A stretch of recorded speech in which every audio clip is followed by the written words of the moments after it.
You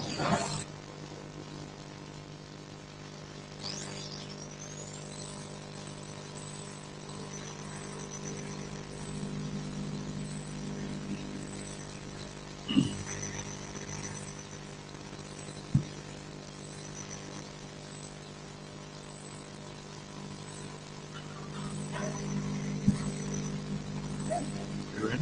Is there enough people?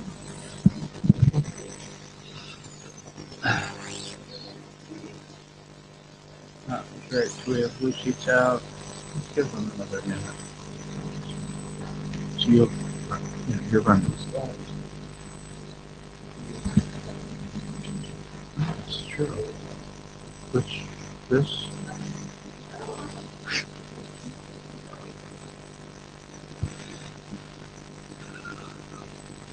Buenos dias. Welcome to Six Man in Buenos Aires.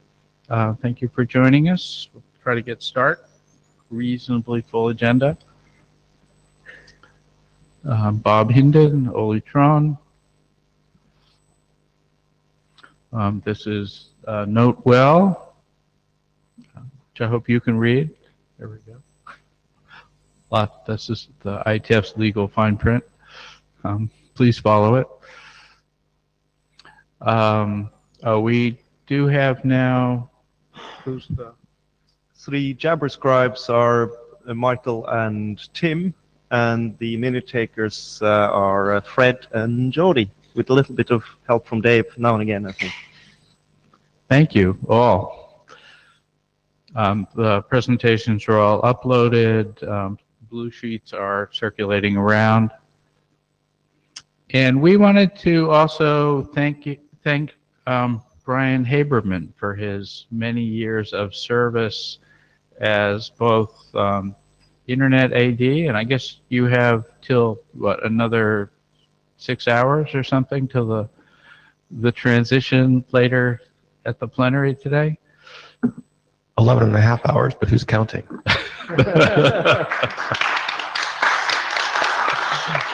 Yes, thank you for your fine service, and we also note that you were a co-chair of this working group for many years as well.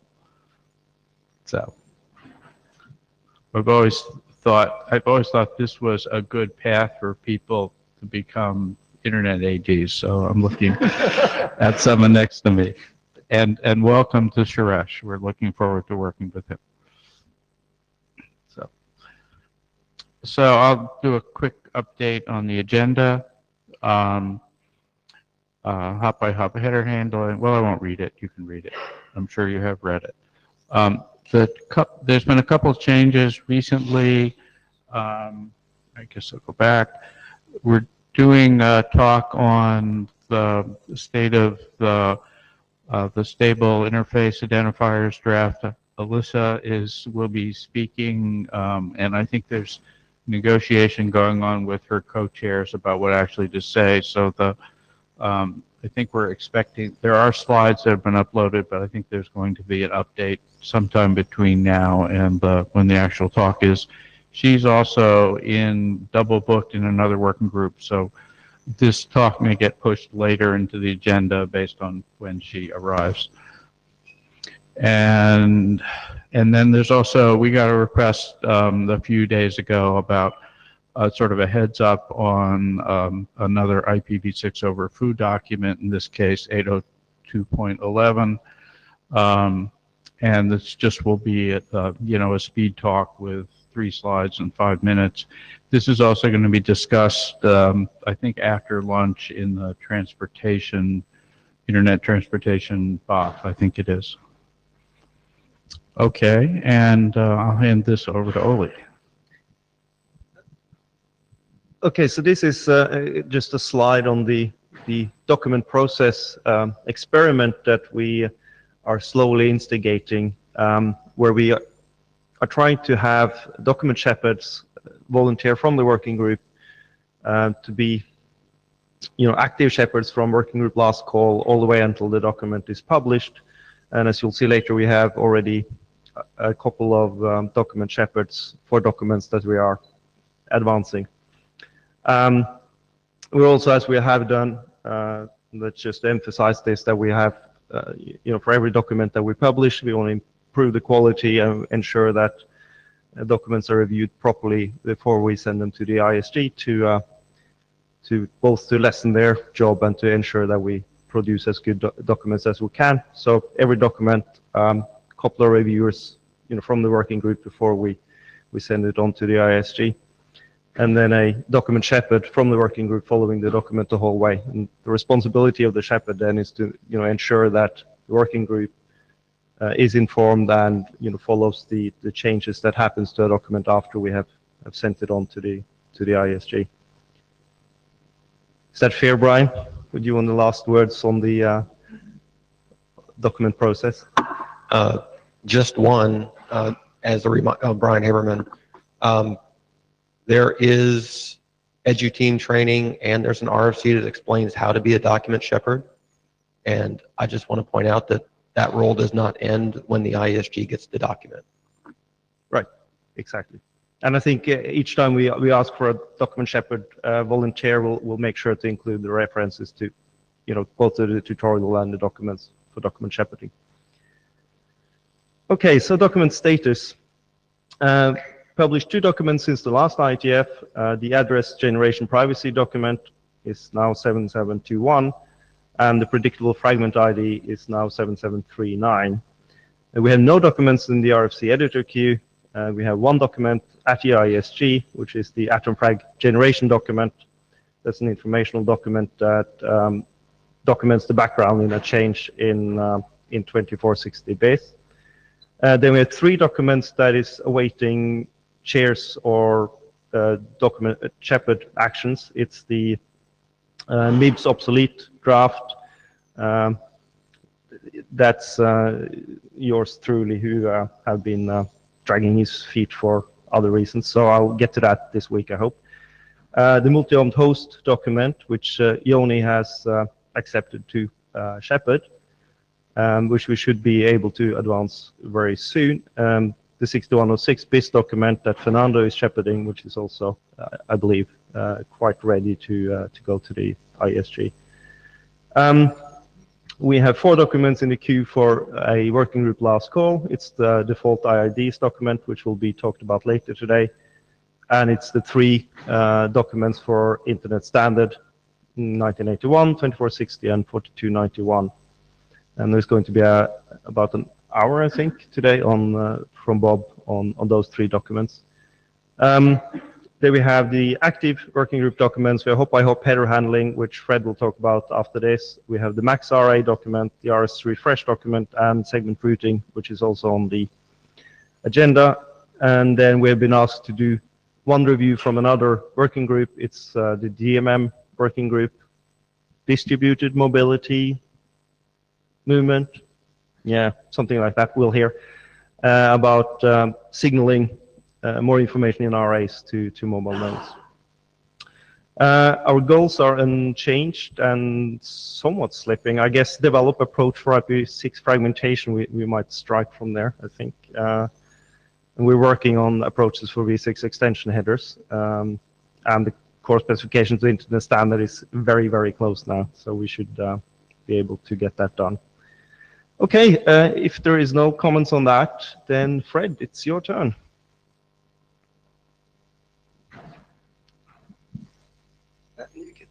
This one.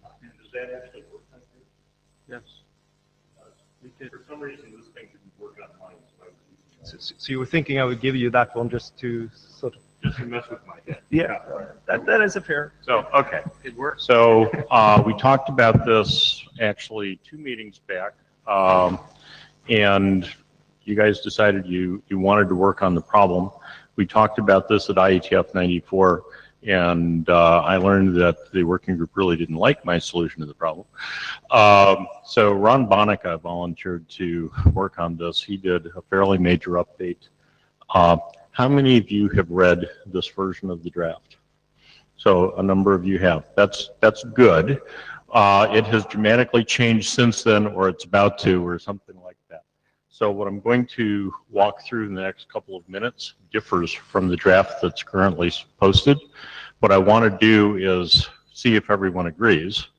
And if we agree, then that's going to affect the 2460 bis draft and make some changes in this draft. So let me walk through it now. So the current state of affairs, problem statement, is that we have essentially a DDoS vector in the hop-by-hop header, and we don't want to do that. So let's do something different. The desired state of affairs, we'd like to see it processed at line rate in the fast path or in the data path. And I'm trying to avoid using the word fast path and flow path because that doesn't make sense. The issue is that it's a data path and a control path. If you're doing control things like the RSVP alert, well, maybe that belongs going to the control path. Most of these things have no reason to go to the control path. So the point is we want to keep them in the data path and process them at line rate. But then kind of the next question is, do we have protocols that are actually using them? For example, how many pieces of equipment do you know that actually send a single IPv6 packet that is a megabyte long, which would be the jumbo frame option? I don't know of any. And by the way, I make no equipment that would receive it. So, it's kind of an issue.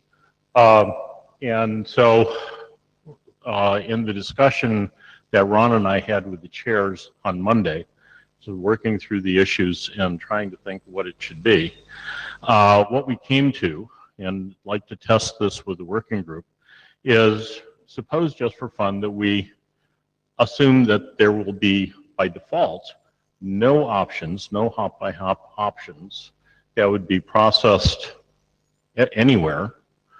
But if the router is configured to look at one, for example, if some feature is turned on and that requires the hop-by-hop option, so the software goes and says, please, on this interface, make that be so, then we'll go look for that option. If the option is present, then we'll think about it. We'll ignore things that we're not configured to actually actively go look at. That's a proposed desired state. Okay, we only process hop-by-hop options that the router is configured to care about. And the reason for that being, as much as anything, to expand the applicability, to make sense of the fact that quite often the hop-by-hop option is ignored or packet dropped anyway. We want the packet to not be dropped simply because there's a hop-by-hop option there. But if there's then some configuration that says it should be dropped, well, fine, then drop it. So in other words, simple statement of what I just said, hop-by-hop option processing, unlike the statement in 2460, does not have to be processed in every router. And when it is processed in a router, preferably it's processed inline in the data path. So is that causing shock waves anywhere? Seeing nobody running to the mic. Okay, next slide. So what we wind up with then is configuration item on the router that somehow, and I'm not dictating how, but would say that we want to process a certain option, probably because somebody's configured some protocol that, you're going to be servicing this protocol, that protocol uses hop-by-hop, and therefore, fine, I'm going to have to go look for it. Yeah, so that's what I'm talking about in this bullet about configuration may be automated. It's not like I turn on that protocol and then go turn on the hop-by-hop option, but rather I turn on the protocol and it says, okay, I'm going to need that, so please turn it on.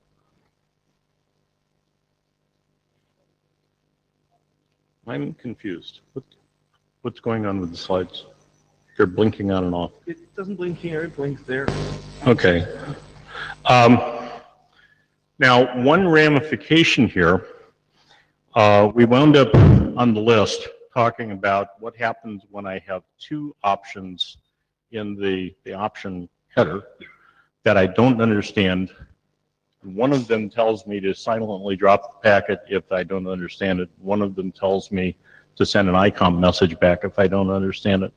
And we went back and forth, and there's different viewpoints. There's at least 3 different scenarios there of what got proposed. And if you look at different versions of the internet draft as it went through the mill, actually different versions were proposed. What we're looking at right now is we're suggesting, suppose we simply take the option number, the option identifier, and make it be a 7-bit number. Cold stop, ignore the semantics of the first 2 bits. If I'm not configured to look at a particular option, I'm not going to look at it. If I am configured to look at an option and it comes through in a way that I don't understand, that probably means that I dropped the packet. But if I do understand it, then obviously I'm going to do whatever it says to do. I still process them sequentially, and that because of making things as deterministic as I can do. But I now have, instead of a 5-bit number, a 2-bit number, and a 1-bit number, I have 1 bit that has a special significance, and I have a 7-bit number for the option number. Data path processing, Dr. Schoen. Tim Chan, so what are the example? What would be a good example of something where 2 hop by hop, or the 2 options get added, one of which says drop if unknown, the other doesn't? What are an example of that where they wouldn't be inserted at the source and be inconsistent? Frankly, like that? I don't have an example off the top of my head, but there's a theoretical case where one thing has got 0, 1, and one thing's got 0, 2, or 0, 2 and 0, 3. Okay. Yeah. It wouldn't be 0, 2. It'd be 1, 0. Anyhow, some people can count. You know, there's 2 kinds of people: those that can count to 10 and those that can't. Okay. So then the data path processing, one of the things that we actually thought about quite a bit was what happens when the option size exceeds the MTU. Turns out that we've got a solution for that in RFC 7112. And so I want to just step aside from that conversation. 7112 says that the entire IPv6 header, including all extension headers and the transport header, have to fit in the first packet of a fragmented packet. So that kind of deals with that entire question of the maximum option size. You know, if it won't fit in the header, it shouldn't be there in the first place. And if you get one, drop it. Otherwise, I'm going to ask myself if I'm configured for any options at all. If I'm not configured for any options at all, which is probably the 99.99% case, I'm just going to flush it. Yeah, fine, forward the packet. And then if I am, then I'll go through and see if I find anything in the set of what I'm configured for. Ignore all the unrecognized options, service those that I am configured for, and then deal with as appropriate, whatever that processing would be. The intended result, the expected result, is that we can actually use this in the general internet. The reason being, most things will ignore it entirely. And you know, so that's kind of what we're hoping for, is general utility. So that's the end. Okay, so that's the end of my talk. All people run to the mic and tell me I'm wrong, please. Comments, speak. Tim Chan, so I like what you've done here. I think it's obviously the document's required because 7045 only has a paragraph on what to do with hop by hop options, and I think you've maintained the philosophy of 7045 here, which I think's a good thing, maintaining that philosophy, and I think it's good. Please say your name when you come to the mic. That was Tim Schoen. This is Dave Thaler. So I haven't read the draft 04 version, but since you said it was likely to change, then maybe I'm just going to comment on the slides. So I've still been thinking about your question number 3, and I think my suggestion would be to make sure that the wording of the draft is enough to accomplish the following. If I understand the slides right now, it implies that when the list is empty, you will not drop anything. And if you want to do something with that, you get configured with something, and then you can choose what to do with that. Okay? I don't think I would want to preclude the ability to say, I actually want to drop it if it actually includes a hop-by-hop option. And so I could do that by, say, configuring all of the hop-by-option values with a handler of null or something like that. And it just say it doesn't preclude that if you actually have a notion that says, for a following option, I actually want to drop it without kicking it up to the control plane. I think that Certainly you don't want to take it to the control plane unnecessarily. Correct. And back on slide 3, you said neither of the above entails just dropping without sending it up to the control plane, right? And that seems like it would be a useful thing to retain the ability to do. Now, I understand, I have no objection to what you're trying to do here, because if we're trying to say move to, say, full standard, of course, then you have to remove the things that don't have multiple interoperable implementations. If everybody does the same thing, then you remove the part that they don't do, right? And so I agree with what you're trying to do. Yeah, so if you're I think you proposing can do a it with what you're filtering saying. option, I would suggest that you talk with Fernando Gont. Fernando Gont. No, I'm just saying that if somebody actually does have an implementation that does drop all hop-by-hop options, I don't think it's incompatible with the way that you're trying to describe it, and I think you should just mention that. Okay. You're saying your operators right now don't just drop stuff at the control plane. They actually either kick it up to the data plane Don't or drop it just by forward it, default. right? Yeah. And so that's what implementations actually do. No problem there. Saying if you actually have an implementation that actually does drop all hop-by-hop options because they don't have a handler for them, so they drop it rather than forwarding them, and say, let's not make that be non-compliant if it used to be compliant. We just don't know if there's somebody doing that right now. But I think it is compatible with the way that you're describing it. It's just a different way of implementing it given the framework that you have. And so all I'm saying is that tech should be flexible enough to say, if you have that, it still is as if you would have had a non-empty list that the handler does a drop, and you have to optimize that by putting it into the data plane, not the control plane, right? As long as the text is flexible enough to allow that, I think you're doing the right thing. Suresh? Suresh Krishnan. So, Okay. okay. I have 2 comments. Like, one of them is, I didn't see it in the draft, but it's maybe something you're thinking of. Like, and I had a chat with Ron about this. Is that like, if you have no hop-by-hop options to process, like, you probably don't need to process anything in the header. You can just skip past it, right? If you have none that you're willing to process, then presumably you don't even have to ask the question. No, if you have none to process, just skip past the header, right? Like, so is that like something you want to Well, yeah, discuss? you would ask whether you have any that you would process. And if you do, then you ask whether you have a hop-by-hop header. Right, correct. Yeah. So I didn't see it explicit in that, but I think it'll be something good to put in. And the other thing is the advice to hop-by-hop option designers or users, whoever they are, is that since you make this like a 7-bit field, so even for existing options, we need to put in a note saying, like, don't expect this behavior to happen. So you may pass through routers which don't understand your option, but you may not get any notification that they didn't understand it because they didn't even look at it. So that's something. Well, this completely obviates the ICOMP message. There is no ICOMP message. Exactly. Right. Like, so I think that's something like for a limited subset of options that are already out there saying like, okay, don't depend on these things to work in the future because these bits don't mean the same thing as they meant when you actually made the option. So, Ron, before we have Michael Richard in the Metico queue, so let's see if we can get that working. Press the button, Bob. Michael, are you there? I'm here. Hi. So I understood. So the IANA registry will become a 7-bit field, and all existing items will essentially be treated as if they said, ignore if you don't understand. Is that what I understood? I didn't understand what he said. So you're essentially saying that we treat all options as if they have ignore 00 in those bits, right? Is that All the existing question? options. I believe Yes. that's true. Right. I think the answer is yes. Yeah. That's great. I love that. Let's do that. Good. Here I was hoping for let's do something different, but whatever. Okay. So Ron, co-author. Ron Bonica, Juniper Networks, Curmudgeon, and Razor of Discontent. 2 issues. First, this first one is for the chairs.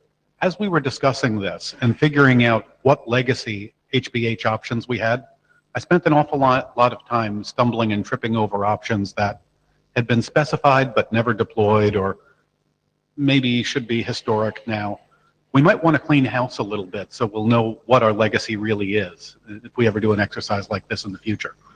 Convert some things to historic. Another thing, if you could go back to slide, I think it was, well, that one forward. That one.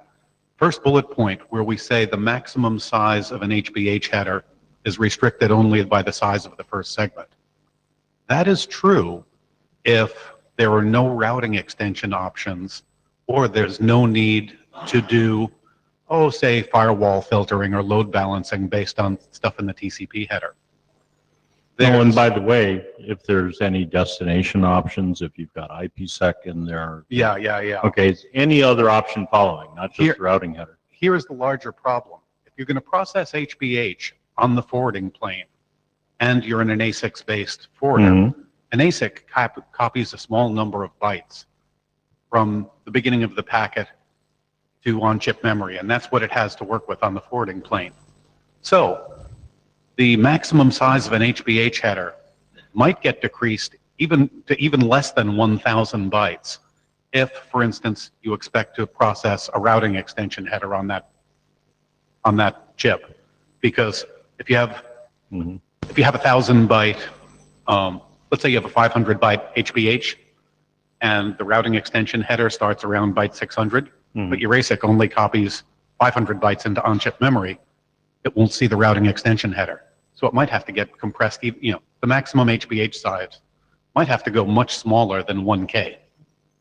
Well, and that's okay. But only in those special situations where you need to look beyond the HBH header. As far as this draft is concerned, the guidance that you and I have been given by the guys over there is that we're talking about the hop-by-hop header. We're not talking about segment routing. Yeah. Okay. It's okay. And the thing is, and this is why I brought up the other options, is 7112 says that the entire IPv6 header, Mhm. which would include an IPsec header, plus TCP, The okay, plus the transport header, must point I'm fit in making the is- first segment. The point I'm making is many ASICs won't copy in the whole first 1,500 bytes. They'll copy in less than that. So I don't know if there's any other vendors in the room. I do know of one. And we have a number of bits of equipment, and each one of them has a different magic number on them. And none Same of for us, them yeah. are 1,500 bytes. So, yeah. Okay, thank you. Thanks Yeah, a lot, Fred. okay, cool. I think before you go off, so the next steps here are you update draft according to. So Ron and I need to go huddle and type, and we'll come back with a draft that says that. Excellent. Thank you. So, Tim.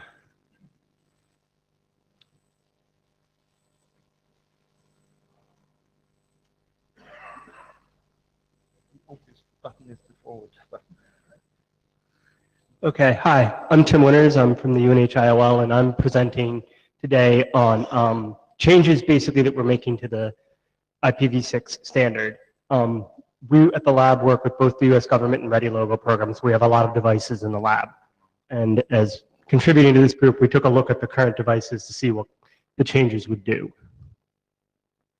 So we basically grabbed 10 routers and 10 hosts, each from different companies.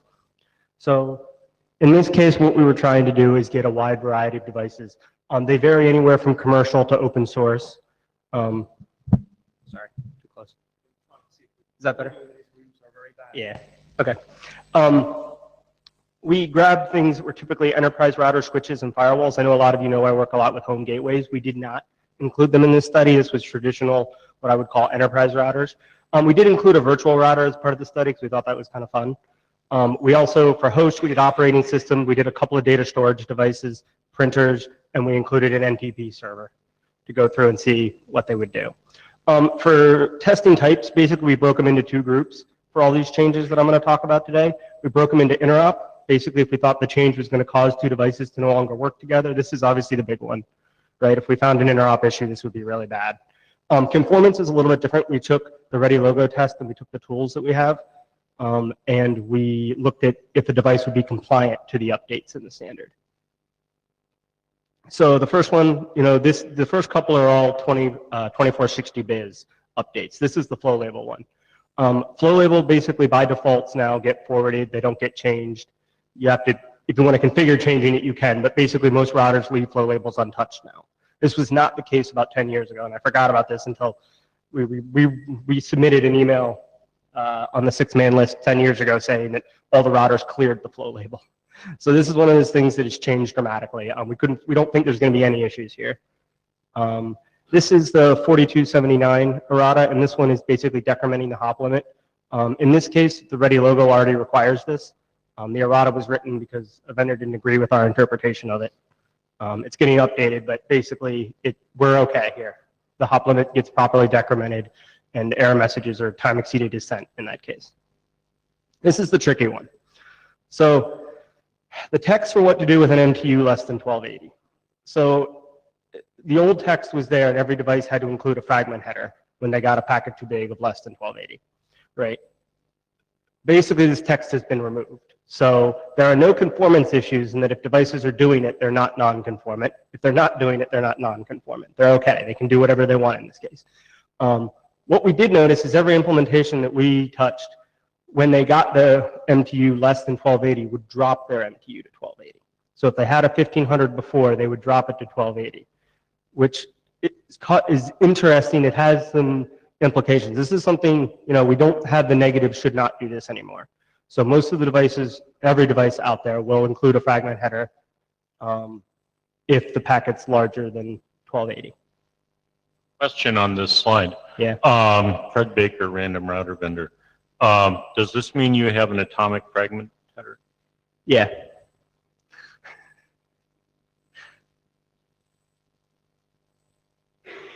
Eric Nordmark. So you're saying that the test only sends 1280 byte packets. You don't have a test that sends like 500 bytes to see what happens then? No, this is one of those things I do now. I will after this. Okay. Yeah, that's one of the things I think that's interesting. So what we did is we actually did it on the boundary, which was probably a mistake, right? So all the data I have up till now, they end up fragmenting it. I think there are probably a good set of devices if you sent the 500 size packet would create an atomic fragment. But I don't actually have proof of that, unfortunately. This is right from the previous presentation. Hop by hop should. 2460 changes hop by hop processing from a must to a should. The ready logo requires hop by hop already because it was in the original 2460. So all the implementations support it, or it works fine. It's there. The cases that people describe it getting dropped are typical configurations or firewalls. It's not done by default. Most routers will do the right thing with hop by hop by default. This was one we didn't get to check extensively because we don't actually currently have any tests for this, so I had to write new tests. This is overlapping fragments. Unfortunately, the ones that we did test, we found didn't support this RFC. But we need to do a little bit more research. My sample size here, I think, was 4 devices. I didn't have enough time to do all of them. But this is one we need to be adding some test cases for.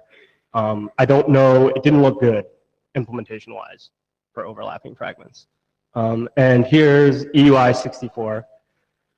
So this one, we basically, for routers, EUI 64 for the interface identifier doesn't apply the same way. Most people configure them manually and they set the EUI or set whatever address they want. Go back one slide. Yep. So we have had people say in previous working group sessions that there are implementations that do this. It'd be good for people in the room to provide feedback. Yes. Yep. Yes. Absolutely. Yeah, if anyone has an implementation, let me know. We have roughly 350 at the lab. I probably have yours, so I'd be more than happy to try it out. EUI 64, so routers this doesn't really apply to. Host operating systems, what we found was 2 of them by default have privacy turned on. The other 8 hosts that we tested always use the EUI 64, always. Here's the thing I'm going to say about this. Some of these are things like data storage devices that privacy is not something that they're interested in because people want to know where their data storage is. It's in a cloud. It's a slightly different application, but there are other things that probably should support it that didn't. For example, a printer. There are some other things that probably should be doing it that aren't. This is not widely deployed. Most devices just use their UI64. So it's currently not recommended. This might change, but currently most implementations use it.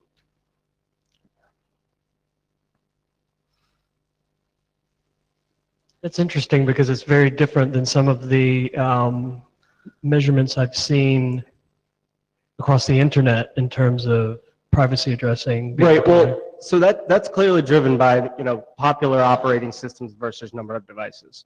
Right. Right. Those So- two make up a lot Yes. of the traffic in the world. Absolutely. 100% true.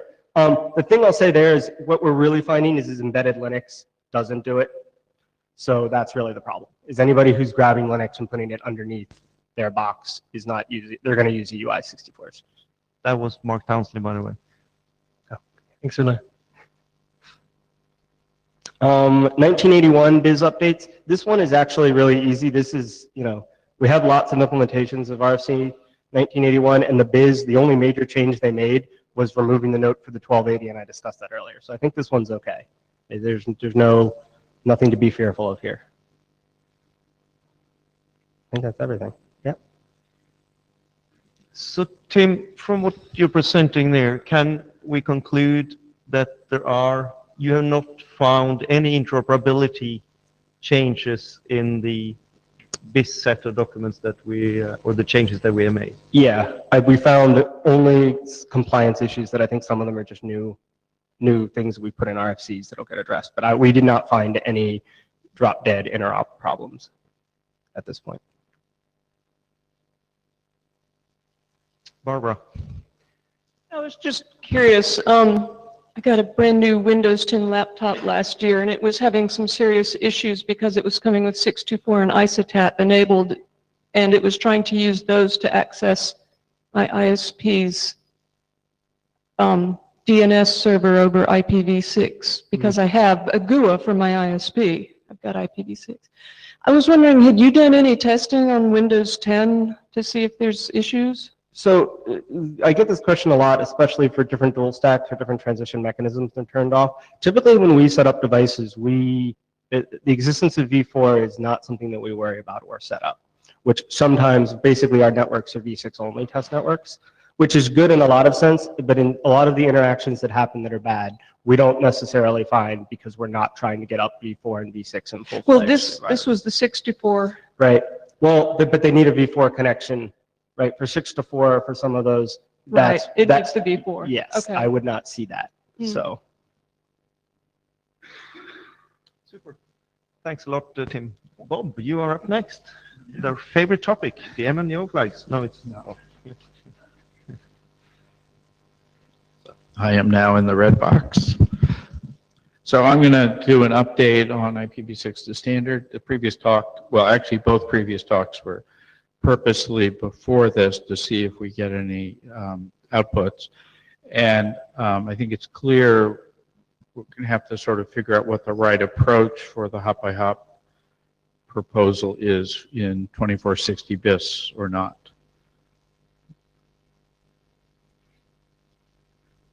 What we had talked about Monday was that there would be the changes that I listed to 2460 BIS, and that would make our draft essentially informational or optional or something like that.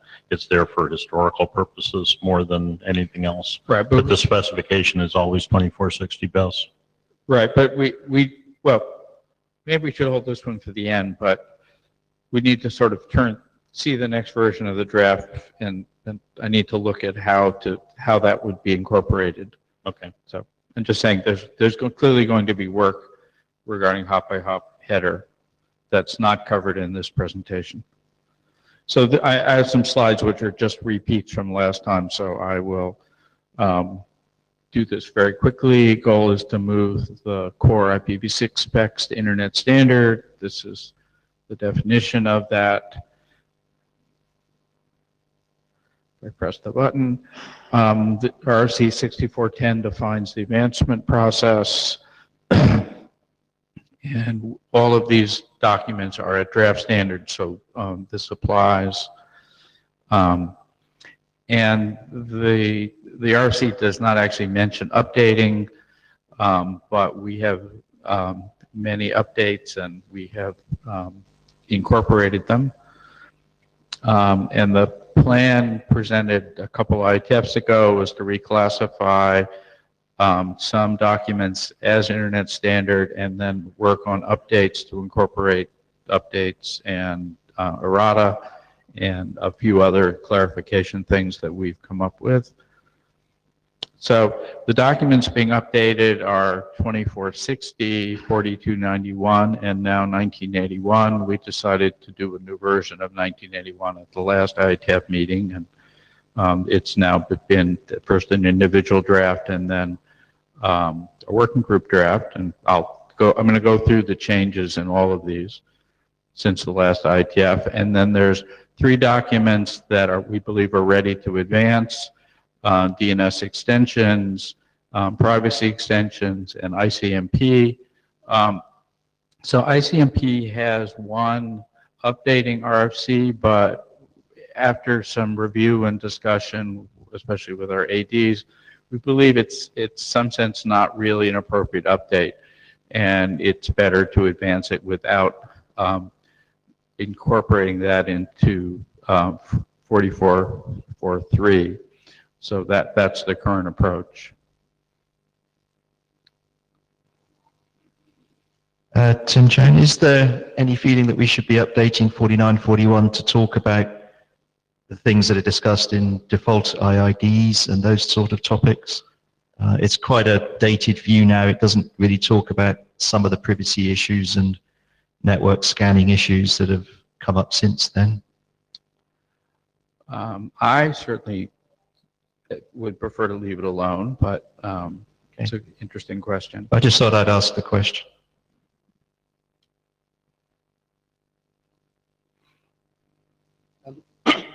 Dave Taylor. So personally, I don't think it requires updating.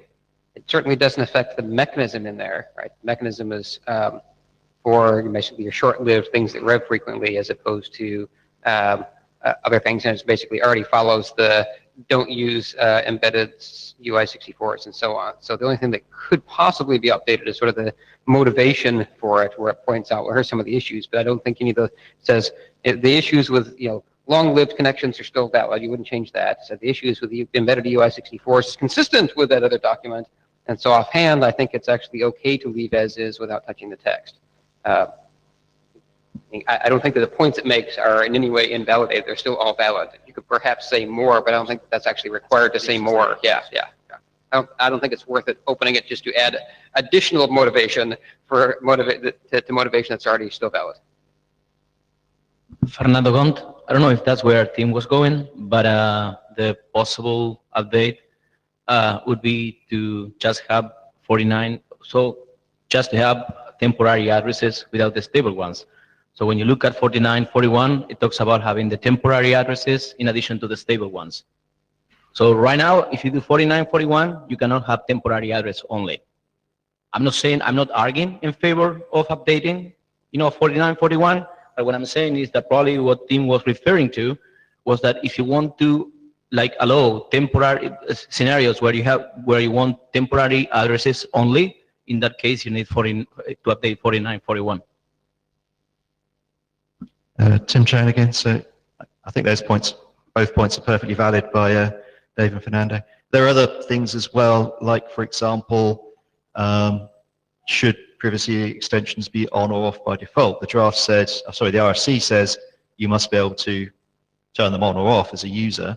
It doesn't say whether they're on or off by default. And as we heard by Tim, there's so many implementations that are on by default and so many that are off by default.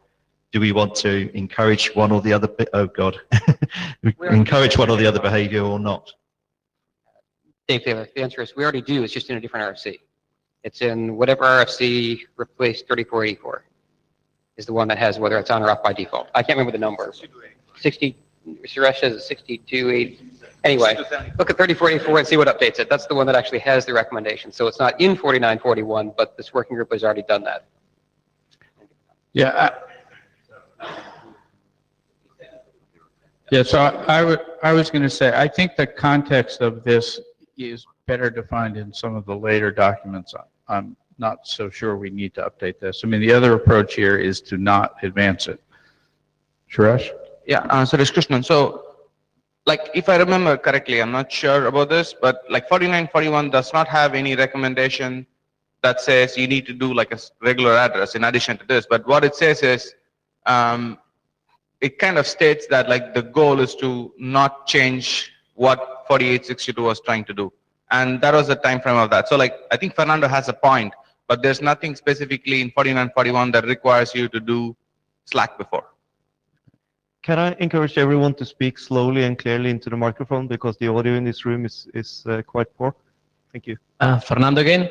A couple of years ago, if I recall correctly, we even looked with the IDs at the time, Brian and Pete Resin, if I recall correctly, on 4941 regarding the requirement to have stable addresses in 4941. And the reason for which I raised it is, again, I'm not proposing to update 4941, but what I'm saying is that, while we are discussing the full IIDs, the discussion is about, whether the full IIDs is actually mandating stable addresses or not. And I keep making the point that that document is orthogonal, and the document that is actually requiring you to have a stable addresses is 4941. So if folks are willing to have temporary addresses only, then they should look at 4941 and possibly update it. I'm not saying that I want to do that. I'm saying that that is the document where the stable addresses are said to be, that's the document that says that when you do temporary addresses, you also do stable addresses. If folks just want temporary addresses, then they should work on an update to 4941. Okay. I'll move on. So I'm going to go through the changes to each of the BIS documents. Since these are changes made since IETF 94, we went through the previous set of changes fairly in the same style. And the numbers before, in the bullet is the version of the draft where the change was incorporated. So we had a text to the fragment header processing on what to do with exact duplicates. So and so this is the new text, and wrote it in a way that it doesn't, it allows an implementation to detect this special case, and not treat them as overlapping when they are real exact duplicates. They're not an attack. So I think this is a reasonable approach to do this. Pressing the right button works better. Added text about when defining new extension headers, why new hop-by-hop extensions, why no new hop-by-hop extension should be defined. Again, the bold part is the actual new text. And I don't think that this has any effect on on Fred's draft. This was the notion of whether there should be new hop-by-hop extension headers as opposed to how the current one should be processed. I would agree that it has no impact on that draft. I do wonder what impact it has on segment routing. What does this have to do with the Spring Working Group? Sorry, repeat that. It's Spring segment routing yes. Has a routing header that they want to deal with not every hop, but a number of hops through the network. Right, but this is just talking about the hop-by-hop header and the. So creating a new, that it's literally just a new Right. hop. Okay. Right. In the 03 draft, clarified text about decrementing the hop limit. The language in the original spec was not as clear as some people would like, and I think this covers all of the cases, avoiding what happens so you don't decrement to below, well, you can't go below 0.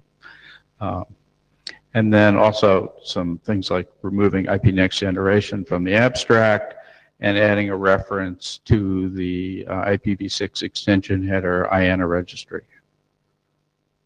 And there were, in all of these, there are editorial changes, fixing spelling errors or grammar and so forth. I'm not calling those out.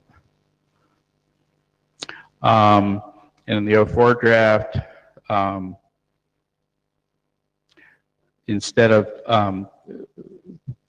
previously the document had basically explained some cases, and that's now changed to point to RFC 7739 for example algorithms that meet the requirements of fragment IDs. And then recently, this week, or last week and this week, Brian Carpenter raised a question about clarifying the, we had added text earlier about rules, saying you should not insert extension headers, in the middle of the network, but it didn't, while it was sort of inferred later in the document, it was not clear about whether extension headers can be deleted or changed in size, or the contents of extension headers. And so I proposed on the mailing list the two sentences or paragraphs in bold here that's saying extension headers must never be deleted or changed inside by any nodes on the path, and that contents of extension headers is a per option characteristic of a particular header or option, and that should be described in the definition of that header or option as is currently done. So this, I think, clarifies that question. I think it was the intent, but there's been some discussion on the mailing list about this already. Since then, the first paragraph here has been in the draft for a while now, and we had an extensive discussion at the last IETF meeting, and I think this text reflected the consensus in the room at that time. Go ahead. Hi, Stefano Previdi, Cisco. Just wanted to note that we do have implementations that insert segment routing header, so the routing header type 4. Now, obviously, this introduces some concerns, and those concerns need to be addressed. We do this insertion as of today in a controlled environment, or whatever controlled means. Certainly, it would be good to see how can we make the header insertion more secure, more safe, more controlled, whatever. But stating that you must never insert a header, I think it's a bit extreme. It doesn't reflect what happens in a real network. So once we publish the statement here, what happens to existing implementation and existing deployment? Does it mean that we don't even want to know about?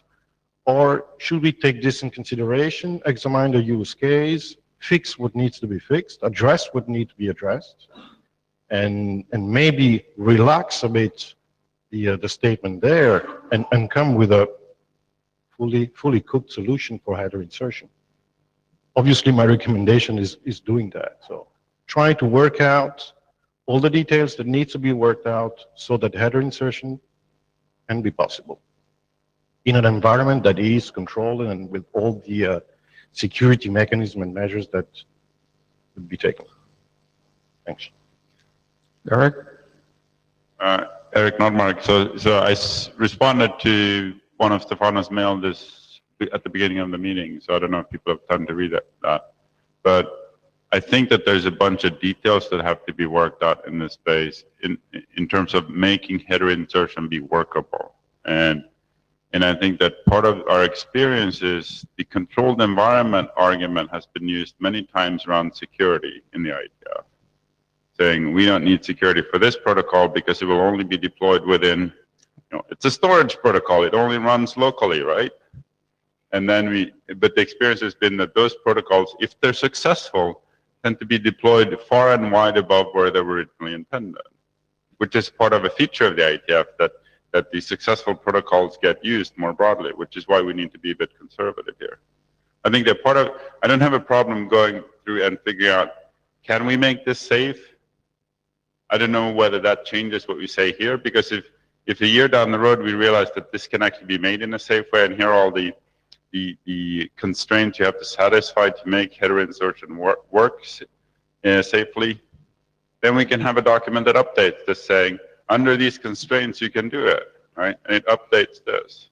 We can still keep this the way it is.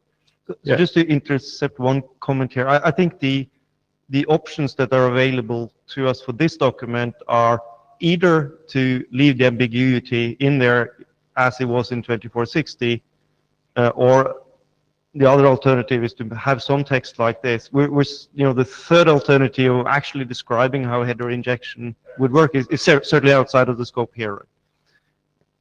Yeah, I'm not arguing we should put more words in this document, but my point is that we can do that in a separate document and leave this the way it's currently on the slide. Leave this text or 2460 text? Okay.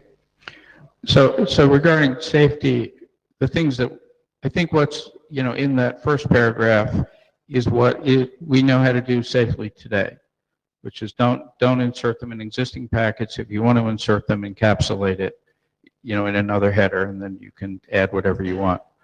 I think we know that works. I think we know the issues around that. And the other would be future work. Go ahead. Hey, Bob.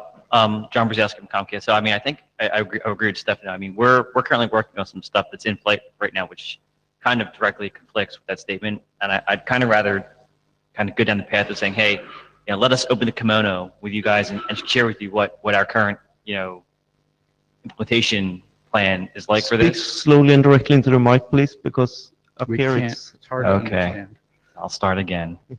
So we currently have a effort underway that would effectively conflict with those two sentences. So, we can go about this a couple ways. We can just go ahead and do it, right? Which I've been known to do before. And I'm perfectly fine going down that path, but I would prefer not to directly conflict with anything that that we're updating documents for, right?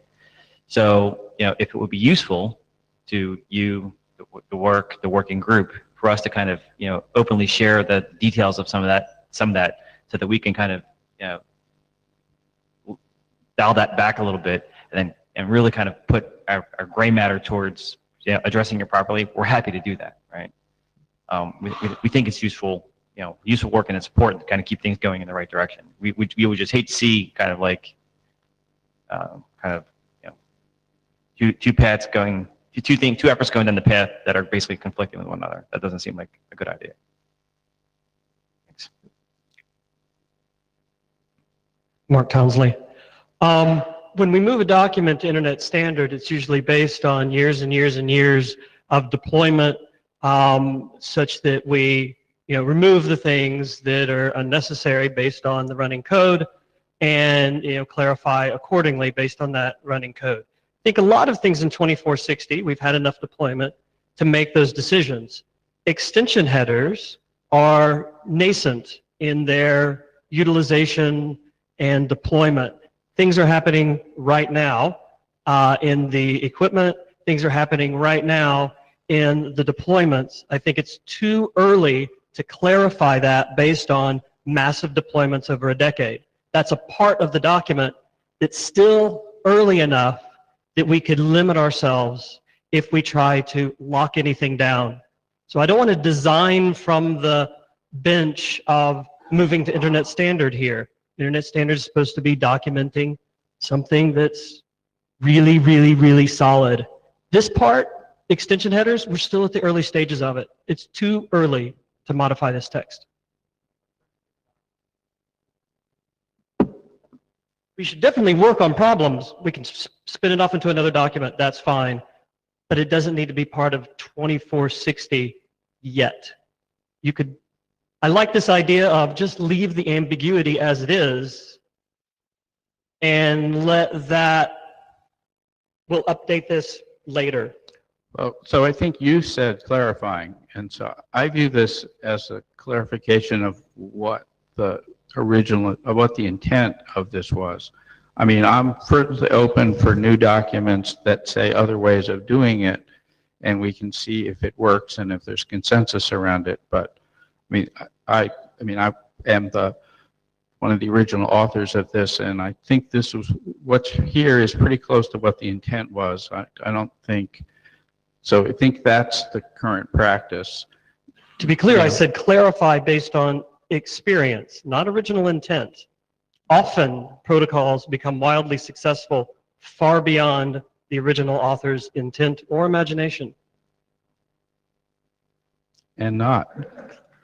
Fernando Gont, I'm in favor of keeping this text that you have in this slide. So I would proceed as is, as you currently have in here. To some extent, I share one of the observations made by Mark regarding, extension headers in practice. So my preferred choice would be to proceed as with what you have in this slide, but certainly not with leaving ambiguity there. Actually, I think that one of the points of doing a BIS document is to clarify bits. And if they want to do something about, inserting headers, or they don't want to talk about extension headers, then move the whole text out. I'm not in favor of that. I would proceed with what you currently have and with the text that you have in this slide. Ron? On Bonica, Juniper Networks, here to disagree with everyone, including myself. What Mark says about extension headers use being very nascent is true. People are just starting to use them. And what Fernando says is true too. Having ambiguity in a full draft document is a bad thing. Given those two facts, I know this is unpopular, maybe promoting RFC 2460 to full standard might be a little premature. Maybe we want to sit back a year, see how this extension header thing turns out. Can someone and then mute promote it. Ron now, please? What's that? Quickly, okay. No, I was just joking. I think we don't want to abort this work right now, Ron. So I think, let me ask a question, because I think that the fault here is to not make a change if you're uncertain if the change is the correct one. Would anyone violently object if we left the 2460 text as it is on this So subject? you need to, you mean not make these Not make three this change, changes? leave the text as it is in 2460. Yes. So I'm in favor of creating incentives that make us improve our specs. And if we leave the ambiguity in place, there's no incentive to go and improve things, right? People can just continue doing what they're planning to do without any new internet draft or RFC ever being produced. If you put something in here, whether it's a must or a should, but you basically are saying, you have to go write the motivation under which this is reasonable to do. You have a hook there to improve the quality of the collective set of RFCs. That's why I'm a bit concerned saying, just leave the ambiguity because some might stay there forever. So I think we're probably not going to get the closure here, but I mean, this some discussion started on the list already, and I think this one's going to have to go on. Fernando Gont just said the same thing against ambiguity. I think the point, if we are doing a BIS document, is to actually, whatever is ambiguous, actually clarify it. So not working on a BIS document that there's ambiguity and what next? We have to update it just to clarify what we did. I don't think that makes sense.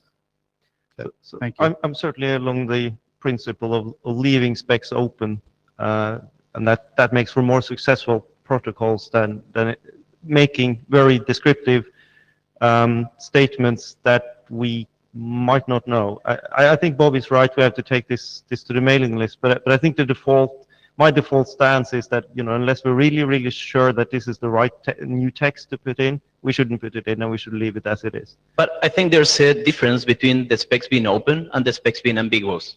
So this is not about being open. This is about leaving the specs ambiguous, and that's a bad thing. Right. We lived with it for 20 years without any detectable problems with that text, right? John Brzezowski. But in order to move the change forward, I mean, I agree with your statement about leaving it as is by default, right?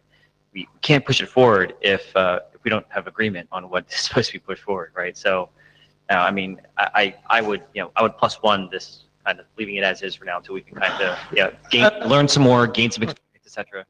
And I certainly think if we can't agree, the default is that we don't change the text. Okay. So let's take this issue to the mailing list. So 4291 changes. I think these will be easy, well, maybe easier, I hoped. So the 01 was basically moving all the text about modified EUI 64s to the appendix, saying they're not recommended, which is opposed, not as strong, not saying you can't use them, they're just saying it's not the recommended approach, which I think is the current thinking. And we moved all of that text to the appendix, which is not shown here, but it is just moving the existing text. And then this new text, as shown here, this is sort of a revision of what was originally there, and instead of describing it in line, it says go look at the appendix for how IEEE MAC layer addresses can be used to form modified EUI 64. So I think this is a reasonable approach given what is, I think, where we're going with the series of documents. And we have one draft later today to talk about. No one at the mic.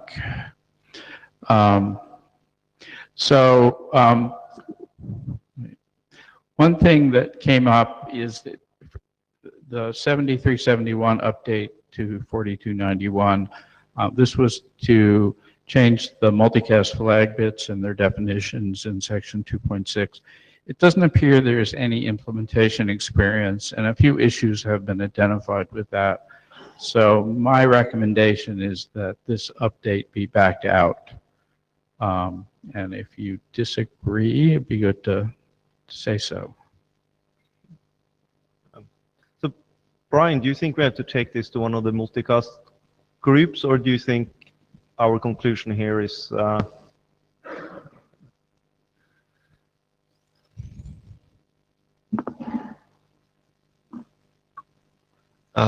Brian Haberman. So Bob and I discussed this, and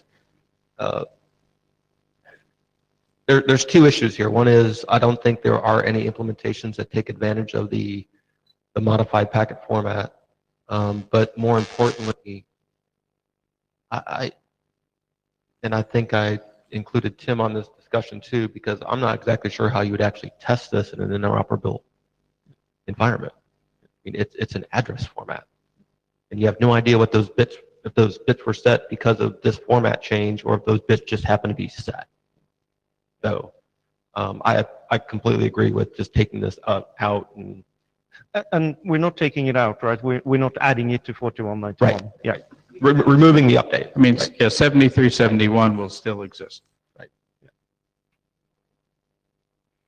Just to clarify what Brian said, we couldn't figure out how to tell if implementations did this in any way, shape, or form. Yeah. Externally, white box wise, it'd have to be in the code. So I agree with what you guys are suggesting. Yeah. Thank you. Okay, good. Thank you. 1981 BIS, we decided to do an update to this RFC. In the process, my initial approach here was not to add myself as an author. I was already an author of the other two, but the ID submission tools get really unhappy if there is no active email address for an author. And the previous authors, their original email address is for companies that no longer exist. I did manage to contact them, and some contact. One of them was very clear they did not want their current email address listed, and the other one sort of never answered the question, so I took it the same way. So I did add myself as an editor for this. I'm probably going to leave that, but I'm still sort of thinking that asking the RFC editor to take me off at the end of the process. I feel like No, I should keep it. Oh, right, because then Auth48 won't work. Yeah, we've just encountered a case of updating a document, making small updates to a document where people are no longer active. It's sort of a problem, but it's probably going to get more common, and we'll fix it. So I'll be the editor here. So the changes, these were the summary of changes. They're really very small. The original one was to remove the note about adding fragment headers to what we call atomic fragments, and adding a note about the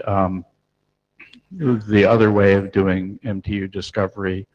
And we went back and forth a few times on what the exact text would be. These are the actual changes we made. This is the text about path PLP MTU discovery.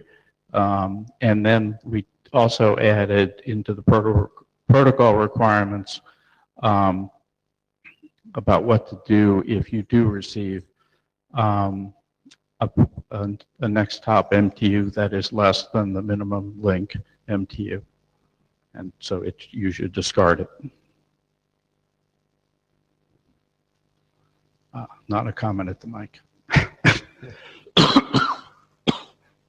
So I think this is, at this point, very stable, and it was a very simple change. Dave? Dave Taylor. These changes are good. I have I don't know if it's a question or a suggestion. Let me phrase it as a question.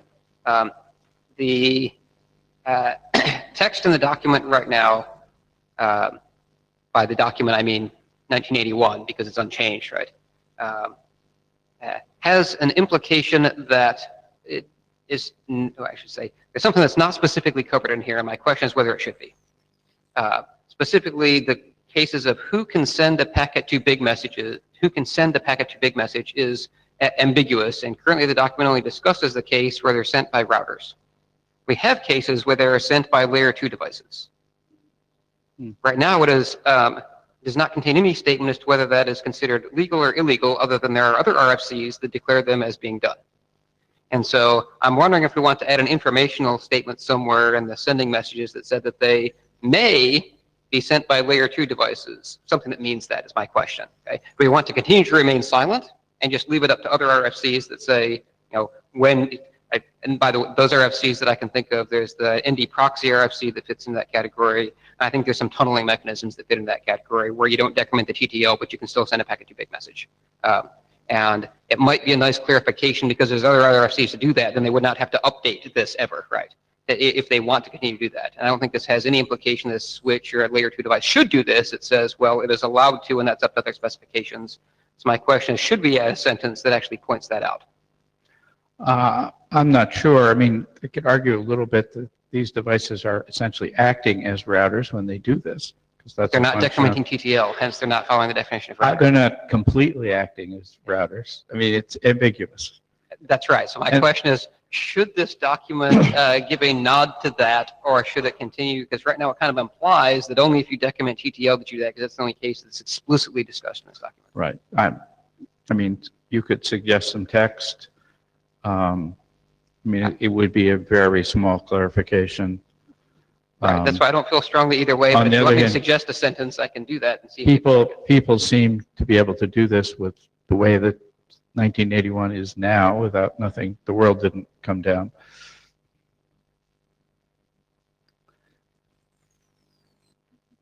Eric Nordmark. Yeah, I mean, the senders that are processing the ICMP packets to big, they don't have to change in any way to support that, right?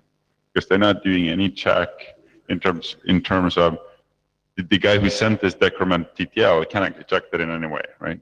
So it actually is, if people want to do this, we don't have to put any words in the spec.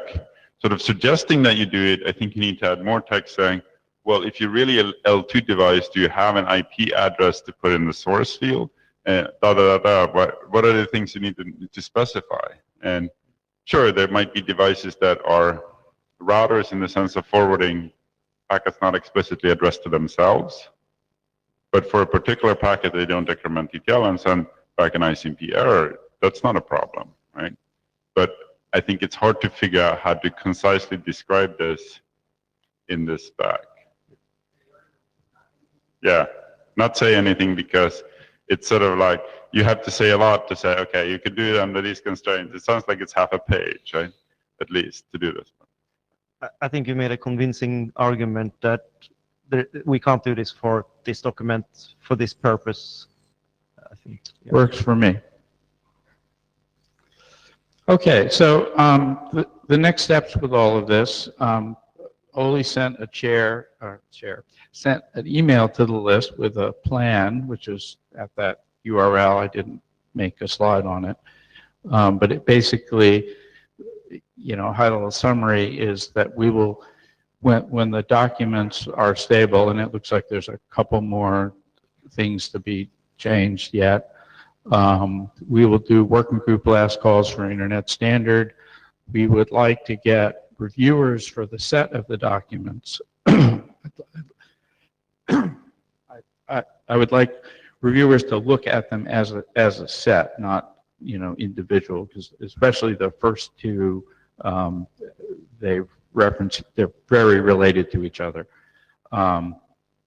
And then the notion is once that working group last call is complete, and assuming there's a consensus to move these forward, we will do that. We will also request the ISG to advance the Internet Standard 3596, 4941, and 443. And there was a proposed email in that sort of describes each document and how it meets the criteria set in the rules for how to advance these. So there were a couple in that email. There were a couple of responses, and there's a couple, I think, open issues we need to look at. We need to make sure that any open six-man documents are updated to reference the BIS documents as appropriately. Also look at any other documents that might need to be obsoleted or made historic. And then there's an interesting question about when should we update node requirements, and who would like to work on updating node requirements, I will add. Fred? Well, it seems like there is one other document that perhaps should be made historic, and that's RFC 791. I will admit to having thought, it would have been very easy for me to add that to the 2460 BIS, but I think my conclusion is that when we get to IETF last call, I think this, will be challenging enough without also having that discussion. And I think that's clearly something that could be done later. So I think that would be, I don't think there'd be much win for doing that now. And it would make this whole process, I think, much more hard than it needs to be. Tim Chang. So on the last point, I don't think we should wait to start working on the update to the node requirements. I think we should start that now, keeping an eye on the other things that are developing, because it is a 5-year-old document. It's quite long. There's a lot of detail in it.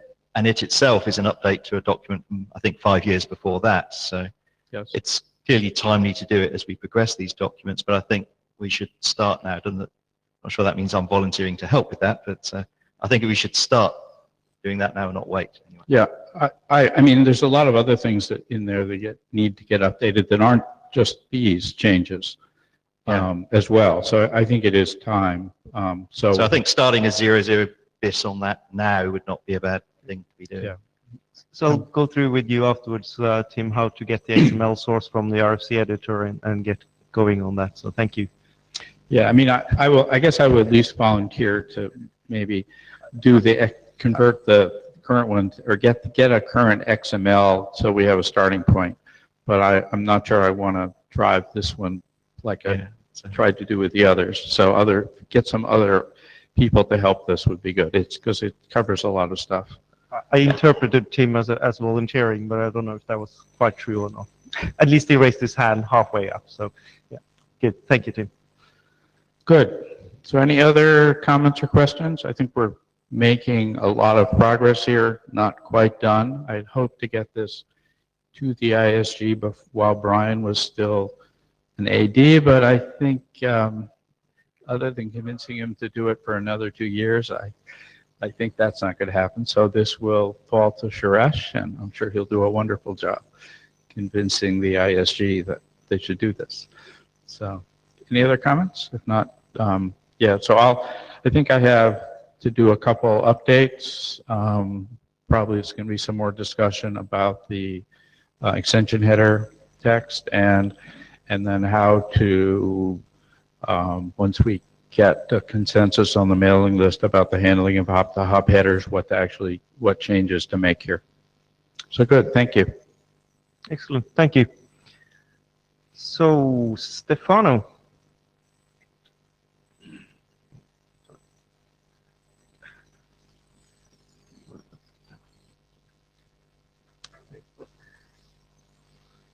Hi, I'm Stefano, Cisco, giving you a short update on segment routing. Version 1 has been published. We have made a few changes. First, we simplified the format of the SRH. We adopted a TLV-based encoding format for most of the information that was not strictly related to routing. And essentially, the HMAC and what was called the policy list. We have now TLVs for each of those objects. And we also added a few flags to the to the flag field of the SRH. So this is the new look. You have the segment list and then a bunch of optional TLVs, among which you have the HMAC, the ingress, egress, and an opaque container TLV. Those TLVs have the same format and content that's what was defined in the previous incarnation of the SRH, so the policy list. The ingress is the node, identifies the node where the packet entered and where the segment routing header has been inserted. The egress identifies the node where the packet should exit the segment routing domain. And we also define an opaque container for experimental use, whatever. So we thought it would be good to have at least a container where we can carry any data that could be useful in the future. The HMAC is now confined inside the TLV, and it must be the last of the TLVs encoded in the SRH, so that a router receiving the packet knows that if the HMAC is present, it is in the last 36 bytes of the segment routing header. So this speed up the reading of the SRH. Padding is just to keep the SRH aligned to the 8 octets sizes. So we may need padding. Padding TLV must be the last TLV before the HMAC, so that we don't need to ask the router to inspect the length and figure out what is the length of the padding, because we know that once you encounter the padding, there is nothing else after the padding other than the HMAC TLV, and the HMAC TLV is accessed by reading the last 36 bytes of the SRH. The new flags, the O flags, A flag, and H flag. The O flag is that it means that there is some information related to OEM inside the SRH. This is also related to the opaque container. So we are doing some, I would say, some research experiment on OEM data in the SRH, and this will tell you that there is some data. The A flag says that there are some TLVs that the router must inspect or should inspect, but preferably should inspect. And the H flag says only that there is an HMAC TLV. So when you see this flag present, you know that the last 36 bytes of the SRH contain the HMAC. And this is pretty much it. So Just wanted to say that we have more and more implementations. We have started interoperability between those implementations. So far, so good. We have also now 2 major router vendors having a segment routing IPv6 implementation, in hardware. And we are going to start pretty soon interop tests between those two implementations. That's pretty much it. Thank you. Any questions on that?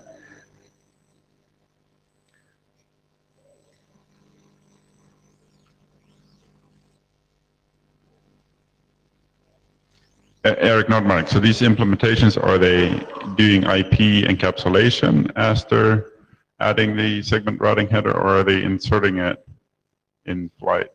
Both. So all the implementation can do both?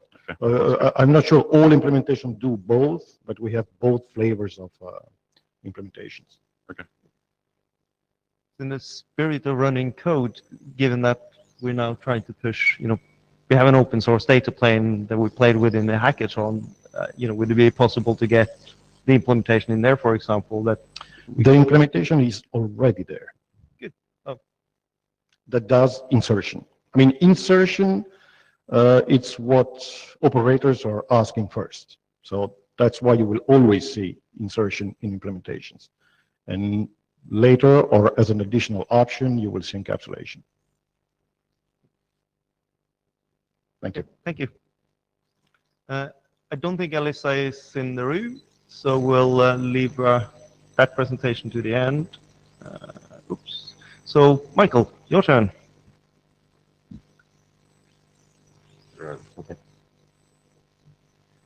Okay. Hello. So this is not my draft. This is Illich von Beinum. I hope I didn't torture that too much. Who first posted this in 2007. Then it's been going on since then. It's been presented in int area several times, and there have been changes over time. So this presentation is very, very brief because, so if you want to read more about how this actually works, either read the draft or go to these presentations, because they're a lot more verbose, and I cut out most of the details how this actually works, because I think this is probably like a half an hour, 45-minute presentation at least. So there's some rationale here on jumbo frames with larger packets than 1500. There's a lot of different values in use. There are some RFCs that define these over different link layers. If you look at currently hardware deployed, there's everything from things that support like 1550 to something that supports 2000. There are Wi-Fi and DSL that's typically 2300. Core routers and so on today typically can do IPM2 9180. I don't know of any major vendor today that do not support 9180. So the problem of getting this deployed is that currently you need to have the single one MTU that everybody agrees on, otherwise you will most likely backhaul traffic. So this means you need to control all the nodes, and if you're on a shared network where you don't have administrative control of all devices, being able to do this incrementally is very useful. So this is what I just said. So typically today, when people do this, they typically hard code it, and it's all about static configuration. And this is what we need to move away from in order to do this incremental deployment. So there are a few different proposals on how to get this done. There's an MTU option in RAs, but this is for the entire subnet. So this here proposes to have an ND option where you get MTU size that the node thinks it has. I'll come back to that. And then there is a hint where there's some historic information that it can say this seems to have worked, and then it actually does probing over UDP, which is separate, completely separate from any ND or anything like that. And then it does retesting over time to make sure that this actually still seems to work. So this will actually, okay, this here is between two IP address, basically. You discovered that the destination IP address thinks this. So you have to do multiple, so if you're talking to a link local address and you're talking to a GUI address for the same node, you do multiple discoveries. And this is the UDP packet where you do testing, where it's basically padded, and the node MTU here is the maximum MTU that device can transmit at, and the hint MTU is, okay, I seem to before have been able to receive this size, so that's probably what like the L2 infrastructure in between will support. And then these hints and so on are used for the probing and where to start. So, Ole Trond, just a quick question of why couldn't this be PLMQD? Why does it have to have its own protocol here? PLMQD. 489021. So, which specifies probing for MTU. Okay, I wasn't aware of that. It's largely specified for TCP, I guess, and with some hints on how to do it on UDP. I see Eric coming up. And Eric Nordmark, yeah, if you're running TCP, you would get this for free in that. Once you've gotten this option across saying I can do 9K, whatever, TCP would set its MSS, you would set up a connection. If packets don't get through and you implement that RFC, it will figure it out, right? So the only issue is if you get this option saying I can do 9K, but I want to send an 8K UDP packet, what do I do, right? And it sounds like if you wanted to make that work, you would need to have some additional probing mechanism, or which could be this. So it has to be something that can probe. Right? So this RFC that Ole mentioned, is that the TCP It's called black holing? Packetization layer MTU discovery. So where other people could use it, SCTP presumably uses it. If you have an SCTP implementation, TCP implementations use it. I don't know how widely implemented it is, right? But it already has built-in probing in terms of TCP seeing that, oh, I sent a 9K packet, it didn't get through. Should I try sending something smaller? And so that reacts dynamically to things changing while TCP is sending. So you don't have to do background probing if you're not sending anything, which is very nice, right? Yeah, I'm just thinking how that would work if you would initiate this TCP connection, and then they'll say, okay, let me try to send a 64K blob over TCP and see what TCP figures out the path is here. That would. Yeah, but you still need to be able to detect, like for UDP, you need to be able to detect when it decreases, right? As well as when it goes back up. There's some routing switch path change, whatever, in your network. And that requires that you do some sort of probing while you're sending packets, but not otherwise, because then you just generate background load. And that, I think, is a bit tricky. Yeah, the interaction here of having the TCP stack insert, because in a lot of implementation, I would say this would be handled by creating a /128 interface route with this advertised MSS. I would think that's how the implementation would interact with the Linux kernel anyway. And having the TCP stack would be done automatically, but the TCP stack. Yeah, TCP doesn't care about that. It gets an initial MTU from the interface, right? And it exchanges the MSS options. It knows what the other end has as the initial interface MTU, minus whatever, 40. And then it starts there, and it keeps that as an upper bound, but it goes up and down based on which packets make it through. That's sort of hand-waving about that RFC. Yeah, one other thing here is that I think we only want to support this for nodes who actually, I mean, wouldn't that involve announcing a much higher MTU and then requiring all the nodes to support that? So I have the second question. Please stand here, Eric. Okay. So if you go to the previous slide, so my assumption here when you started with this was to say that if you combine PLMQD with the ND option, that is all you would need. But the question I had was... So you want to change how the probing is done, not necessarily not do the ND option? No, I think you need the ND option as well. So you want to change the probing mechanism? Right. Okay. So the question was then just, we have an MTU option. Couldn't you just stick that in an SNA packets and Bob's your uncle? That's one thing that we Oh, discussed did you? before. Is it explicitly says now that in the current rev of the documentation that the MTU option can only be for, I don't know if it's in prefix. It's only used in RAs anyway. It must not be used anywhere else. Must be discarded if you see it anywhere else. Sure, That- but that we would have could to be changed. potentially change that. It might be more clear by defining a new option, right? Yeah. Because less risk of confusion. And there's a question about, if a router says the MTU for the link is 1500, however, if you're sending it back to me, you can do 9K. Well, it would be nice if you could express that in the RA. Yeah. So So then this you is would put both options, right? I'm coming. The whole MTU discussion on what MTUs applies to which announcement and properties and so on, that's a completely different discussion again, I would say. I would like to see that, but I didn't want to conflate that discussion into this proposal. But that's a discussion I want to have because, okay, the line is. PLMTUD applies to, it's a generic algorithm that could be used on many things, but the RFC, I believe, only defines it for TCP and SCTP. Your option was for UDP. So there could be work to do here, at least in terms of applying that. But I don't think we can say, oh, this is just PLMTUD. It's done. We don't need it here.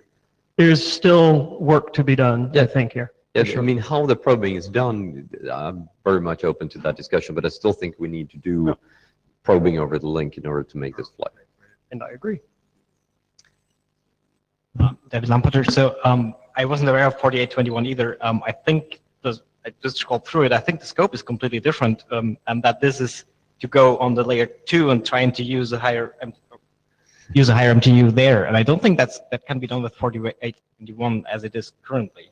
No, I think the observation was you could use a similar way of doing it instead of inventing a new UDP-based one. Eric, again, yeah, I mean, you can just use that the same way that if you have Jumbo frames today, and if you're running TCP on it, as far as I know, it actually works if you plug in a host there that has 1500, right? As long as you're not getting L2 errors and the NIC explodes because the packet didn't fit, whatever. But in principle, that's sufficient to be able to detect that with existing implementations of PLMTUD, right? But probing for being able to make that more general so that you could do this for UDP, tunnel packets, whatever it is, right? Things that are not TCP and SCTP, sounds like it's a useful thing. Yeah. And so I think that this needs to be handled not on a per application based layer to do this. This should be done by the IP stack. And then when an application tries to send a UDP packet, NFS or whatever, it should, the IP stack should just handle say that, okay, if you're sending packet there, the MTU is this, and it should just work. Because if having every application do MTU probing, I think that's not the place where this should be. correct. Yeah, I think there's value in having the stack do something. Another protocol you can piggyback on doing the probing is we could define the NUD probes that test for reachability to just be padded as well, right? So if I've received this option, right, from someone, and one way of doing probing, saying if I need to send UDP packets, okay, send a NUD probe that's 9K whatever. If it gets through, I know it's there. If it doesn't get through, I send a small NUD probe, and now I assume that, okay, it's whatever the link default MTU. So just that way you don't have to have a separate port number, firewall, whatever type of considerations. But one thing to consider. Tim Jones. So on the National Research Network we have some high performance computing people who are using 9,000 MTU, or in fact slightly under that, for the applications they're running. I think they're all TCP. They're the grid FTP type of applications that are multi-threaded TCP, but I don't know how they're configuring those. They do a lot of specific system tuning to those systems, so they probably don't mind setting this by hand, if you like. So I don't think they have a need for mixed MTU and that. So I think that's an interesting case, and I'll ask them what they're doing for any devices that might use the different MTUs, 1500 or 9000. But I think at the moment it's probably not something they need, but it's an interesting idea.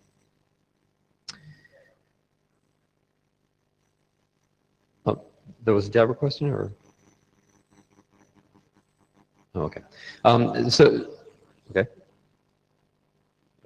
Java question, or? It's getting a bit complicated. I've now got my Jabber hat on. So it's a comment from Michael Richardson.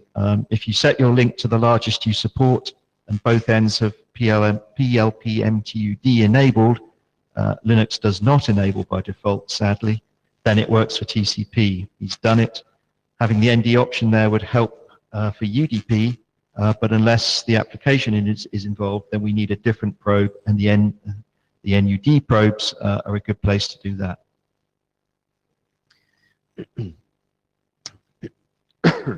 Okay, so this is just about a bit of the probing values and so on, and this is all in the draft. Okay, so now I came to the questions part. I think that so when we've been looking at this and what different link layers and so on support generally, we've run into a lot of different numbers. So I think that there is no single number, but we should be able to have a mixed MTU subnet with a layer 2 in between. Just you have wired and you have wireless clients in your home, which is one use case. Where, as far as I can tell, as long as you want to support any kind of clients as they are today, this is actually in the physical chips. They only support around 2000. And if we ever want to deploy this, if we want to wait for everybody to go for something bigger, that's going to take a really long time. So I think we need something to make it incrementally deployable. David? David Lampeter. So 2 comments. So the one important thing to note and to make very, very clear in the specification, I think, is that we're now working with 2 MTU values on the interface, where one is the best we can do and one is the kind of default. And I think it's very, very important to get that distinction as clear as possible in the draft. I think it's already pretty clear, but that's the most important bit. And the other bit I'm somewhat worrying about is, so right now the draft has link layer addresses and then there's a list of IP addresses that are associated with that list. And I don't think that's workable, because for one, you're going to see a lot of IP addresses for a router, but that's not the problem. Well, it is a problem, but that's not the main problem. The main problem is there are in fact classes of devices, specifically Wi-Fi client bridges that hide the network behind them, behind their own MAC. In which case you're going to have a situation where one hardware address in fact is multiple end hosts. So yeah, that's not a problem. This is per IP and not per MAC address. You do probing between IPs. But the draft currently associates by the incoming MAC address. Okay, I must have missed that then. Okay, so because when I read it, when I looked at it, it seemed to be between IP addresses, which I thought was good. So you're doing more probing than necessary, but you're working around that problem. Okay, so I wouldn't actually make it per IP address either. I would actually, my personally preferred way to do this would be to make it per link local address on the link, which would solve the problem of packets that are routed. Which, I mean, if I have packets coming on from the internet, the MTU on the segment is the one for the router and not for the end host on the internet in this case. I don't think we can design the protocol here. We're probably running a little late on time. Okay. And last comment, I would drop the IPv4 support. So just for. Okay. Yeah, IPv4 is not the primary goal here. I agree. On that, I agree with dropping v4, but at the same time, make sure that whatever you left behind in v4 when you're doing dual stack doesn't interfere with the MTU and v6, because I've seen implementations where, one can step on the other. Keep them separated. I think it's great that we're going to try to get PMTU-D or PMTU or some version of that to actually work, because it's notoriously broken. While we do it, let's solve it for the case where there's extension header insertion on path. So just to conclude, it sounds to me like we have quite a lot of interest on this. I mean, what you presented here is the old expired draft, right? No, this has been, there's an 05 that was posted like 2 weeks ago. Okay, So sorry. it's not Okay. expired. There is a Right. new rev that is Right. active. Okay. It sounds like you got plenty enough input here to update that Yes. document, and then we'll, take it to the list. And I do think, which is not specifically to this, but there is a discussion here to be had about new options in RAs and so on. It comes from other use cases like MIF and so on. So I think that's a discussion I'll bring up on the list as well. Well, yeah, please keep them distinct. I think this issue is certainly. Yes, absolutely. This is very localized, I would say. Well, I see other MTU issues where, like, I would like to have one MTU on the LAN and an RIO. When you install the route based on this RIO, that should have a specific MTU and so on, but that's a different use case. And I didn't put it in here because I didn't want to conflate it, but I'll bring that up on the list. Right. I think if we expand this work to solve MTU, path MTU discovery in general, Yes. we're It's going to be huge. not going to get anywhere. So. Okay. Anything else? No? Super, Thank you. yeah. Thank you, Michael. Alyssa. I think I saw you come in the room. Thank you.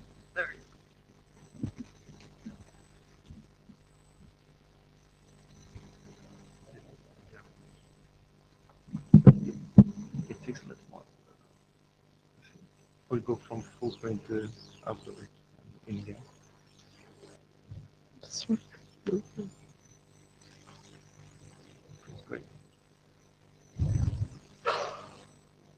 Great. Thanks. Hi.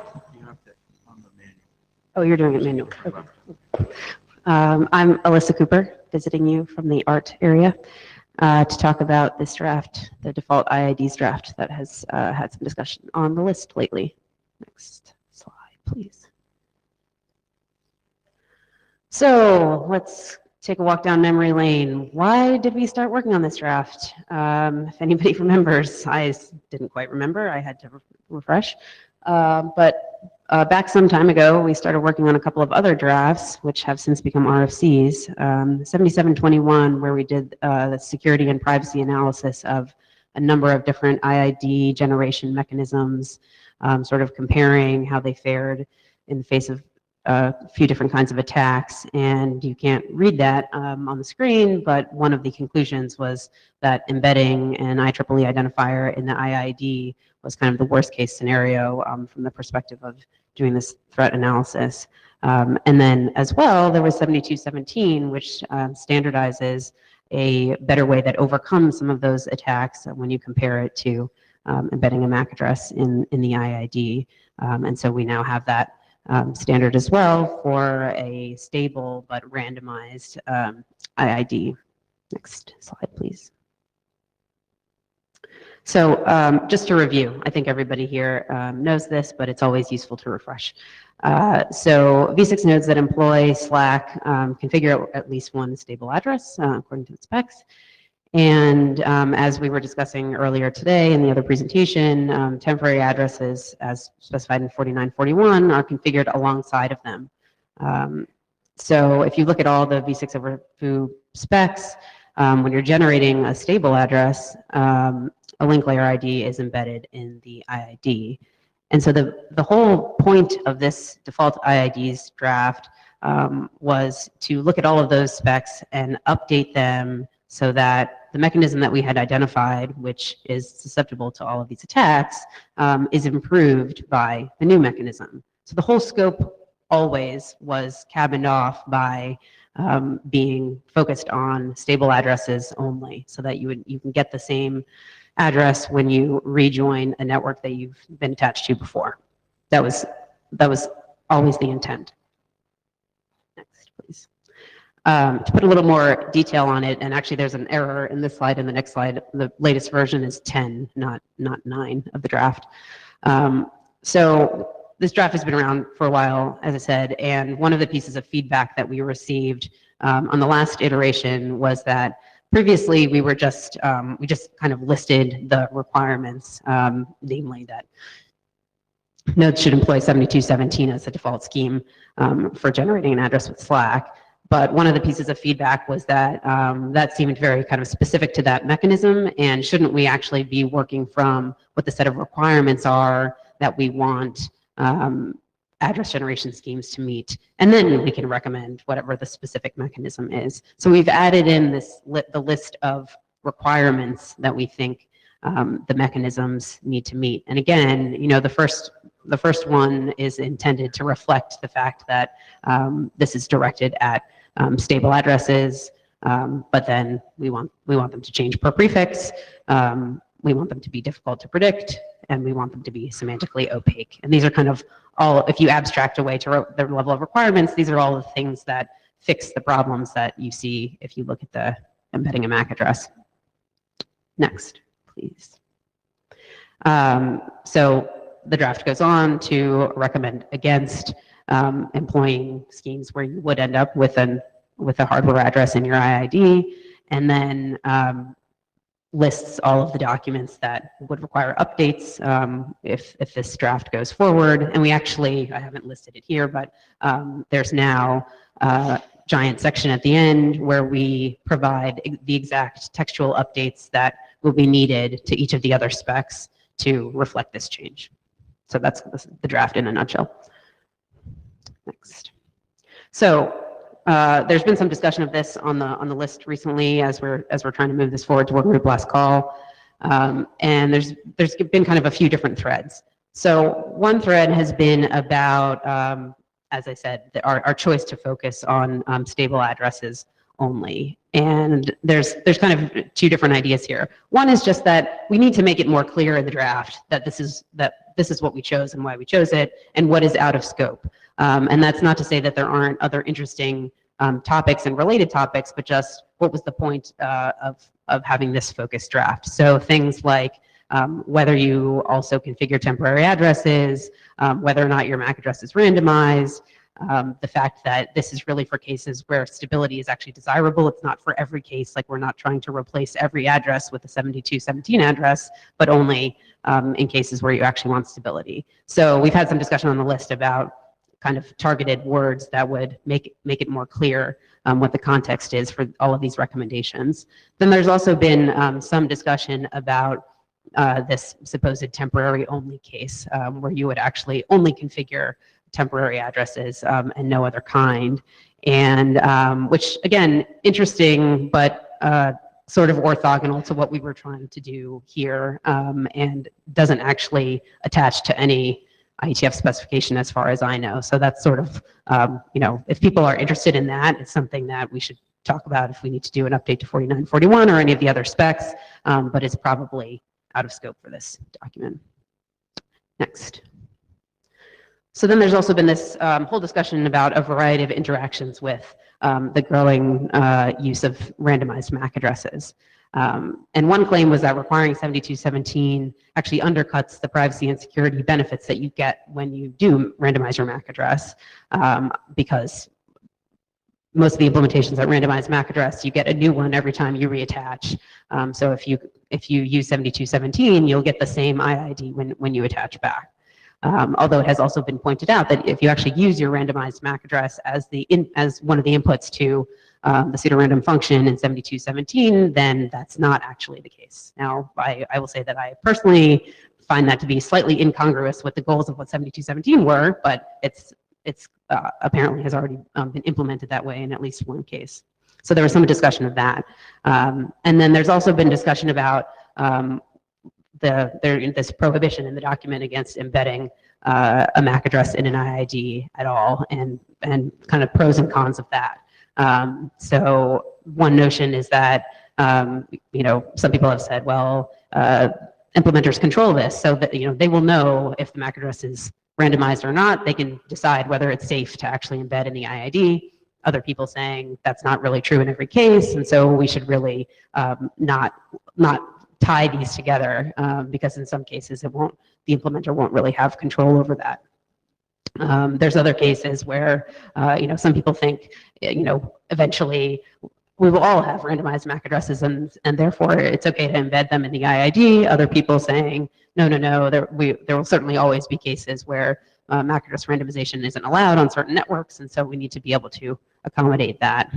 And then there's been some discussion of other downsides of embedding a lower layer address in a higher layer one related to entropy and potential issues with interop. Next. So this document has been around for a long time, and we were feeling like it was pretty mature, ready to go. I think there's the list discussion has caused us to just kind of review and take one more group think about whether that's really the case. And I think really there's kind of three different areas where we've been doing that thinking. So one is about the scope. I think at a minimum, we do need to clarify the scope. I think most people have agreed that we could be a little bit more clear. But lots of the things that have come up, if we tried to stuff them all into this document, would dramatically expand the scope, the 4941 stuff and some of the MAC address randomization stuff. So I think from the author's perspective, we feel that the scope is appropriate because even just doing this is could yield kind of a massive improvement over the status of all the specs today. So that's kind of our preference, is to maintain the narrow scope. Second set of questions is around these recommendations that have been introduced in the latest version. They seem to be drawing some of the attention of people who are commenting on the list. And so there is a question there of, do we just state the requirements? Do we go back to what we were doing before and just state the recommendation of using 7217 here, or do we continue with the approach that we have and do both? And there's again pros and cons to each of those approaches. If under number one we had decided to broaden the scope of the draft, and we find that there's things that people want to do that we haven't actually standardized, then we can't really require previous specs that we're updating to implement some mechanism that we haven't actually standardized yet. So we could end up in a little bit of a tension there. On the other hand, if all we do is specify requirements and then we don't say specifically, we don't name a mechanism that people could actually use to meet their requirements, then what does that really mean for updating a whole bunch of documents that do have a specific mechanism that's required? So that, again, doesn't make too much sense. So I think from our perspective, we kind of like the requirements plus specific recommendation approach, but it's open for comment, obviously. And then the last question arising from the MAC address randomization discussion is, do we continue to treat the link layer address as being opaque to the upper layer, and therefore, make our own decision about what should be recommended for the IID, or do we try to go down this path of saying, well, in cases where you know that the MAC address is randomized, then you would do this, you would do something different. Again, here, I think the authors have agreement that there are a lot of benefits to, or I'm not sure if the authors have agreement, but Dave will tell us if that's not true, that there's a lot of benefits to not tying these two things together, because there are many cases where you can't be guaranteed that your underlying address is randomized. So that we would prefer to continue with the current approach in the draft in that way. So that's what I had. Would be happy to hear people's thoughts and hoping to move to working group last call after this if we have a good discussion here. Go ahead, Dave. Yep. Dave Taylor. I think there's a good list discussion, but my overall point is that I don't believe the list discussion affects what's in the document per se. In other words, my opinion is the list discussion should continue, and there's some issues there that are technically beyond what I think is the narrow scope of the documents. In other words, I'm arguing to retain the narrow scope.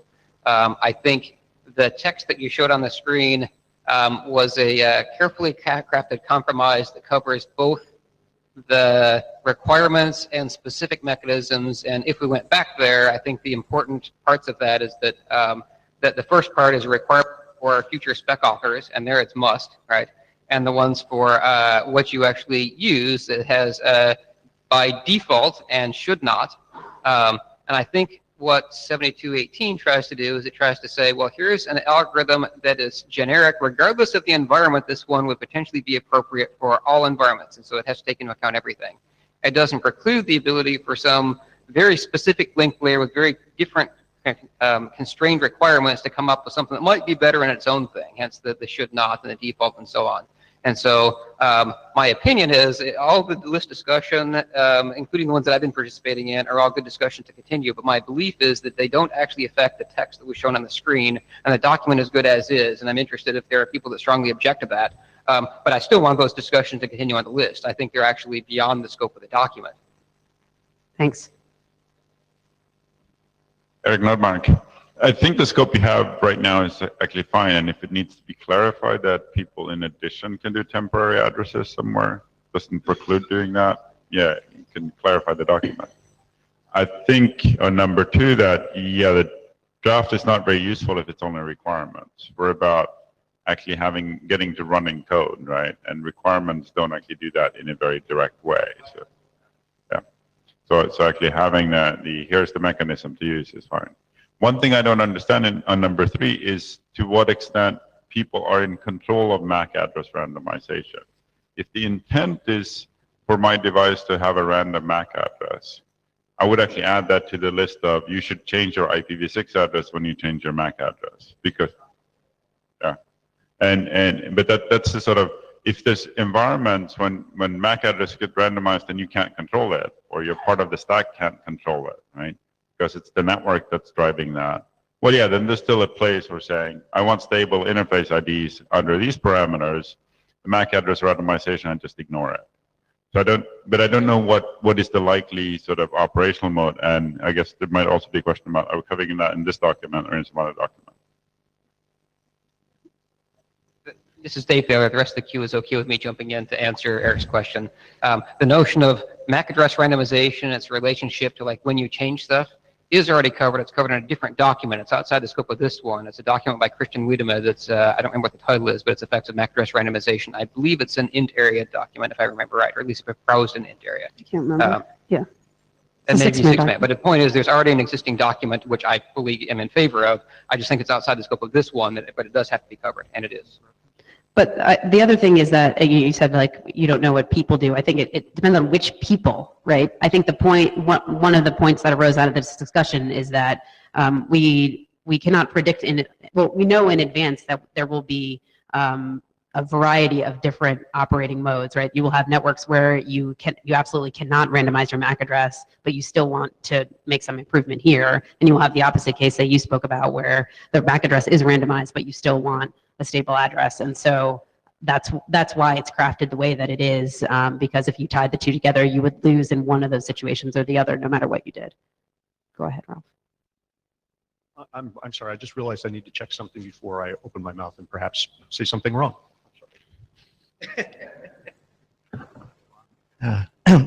Tim Jones. So I think part of this stems from 7721, maybe assuming that the IEEE identifier is static and not changing. I think I'd like to support those who are saying that it's important to have the privacy at every layer. So at layer 2, layer 3, just as we have in the applications. Whether the user has any control of that, I don't think there'll be a single privacy interface for them. At the moment, they can do things with cookies, they can do things with 4941. Whether they have control of MAC addresses is unclear. So having that privacy at each layer, I think, is important. I think from the point of view of the sort of environments I move in, where it's university campus network managers, they want for their managed part of their networks to have a stable way of devices getting addresses that gives them some level of randomization at exactly what Fernando was saying. So 7217 for those managed bits of the university campus without privacy addresses is a good thing to have. One question I do have, though, is if you have the per prefix IIDs, does that mean link locals will have the same IID wherever they are? And if so, is that a concern from a privacy point of view? And the final point I would make is, and I've had a bit of a banter with Dave on Jabber about it. Jabber, get onto Jabber if you're not here. There's another discussion happening in Jabber in addition to the mic.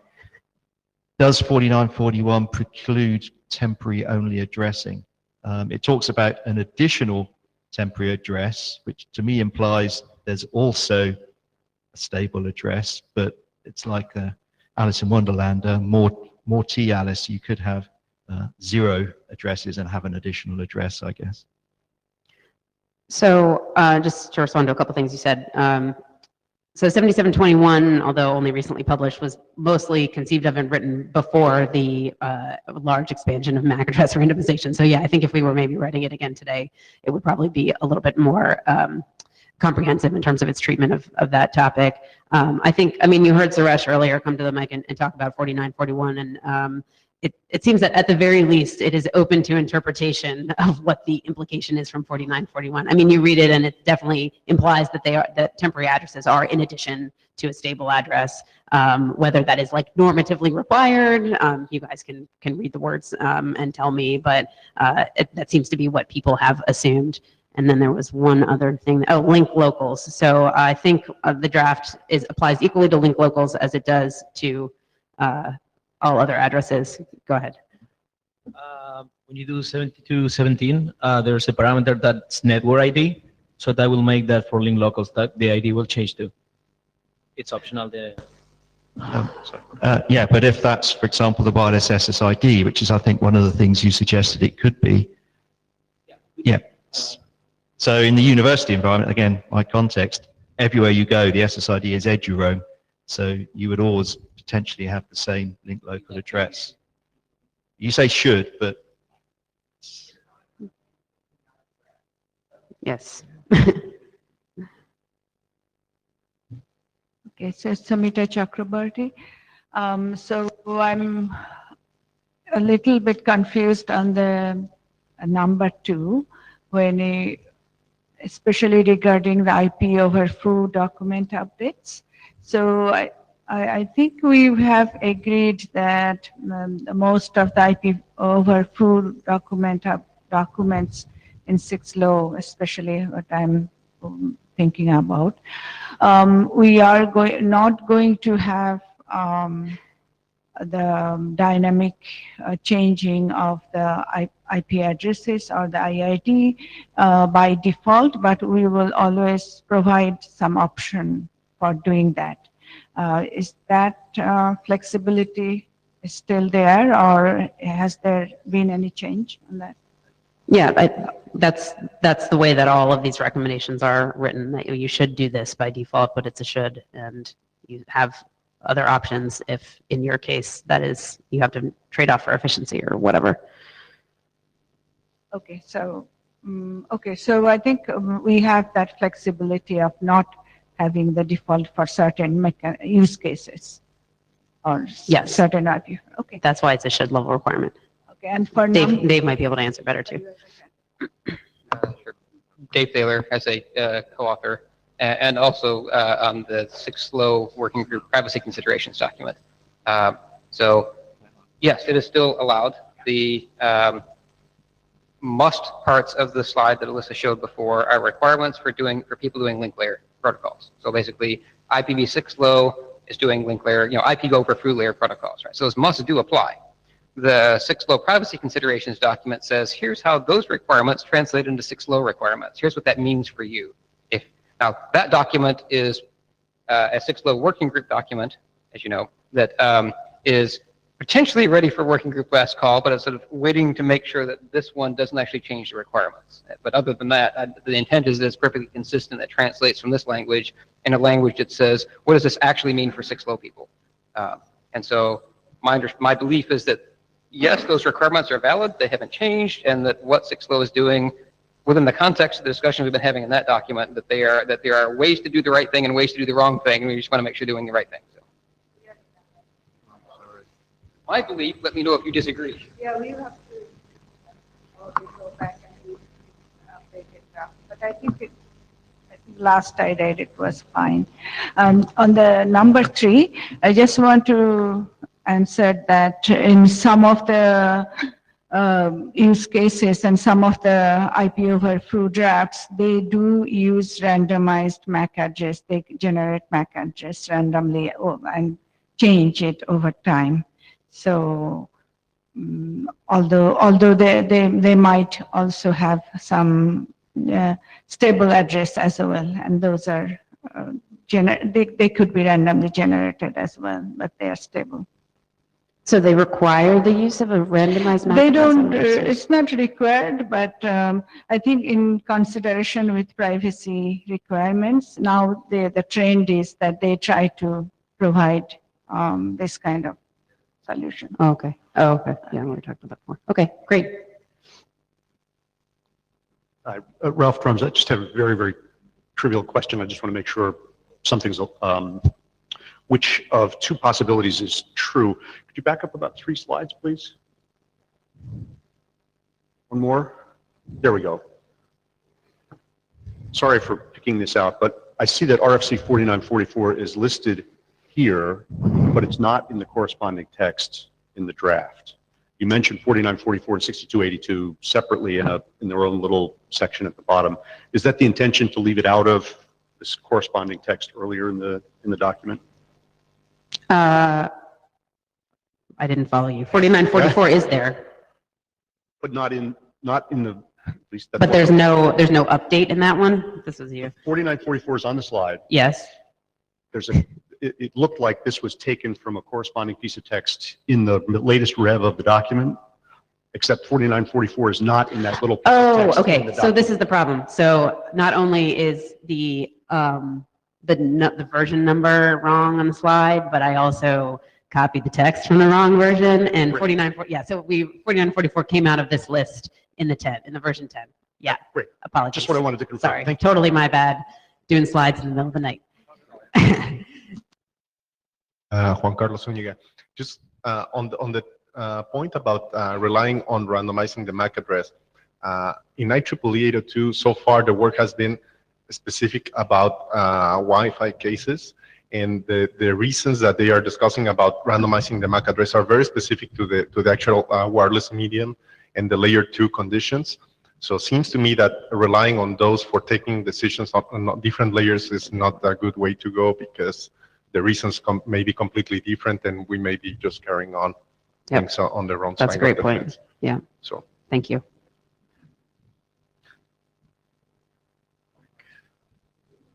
Quick.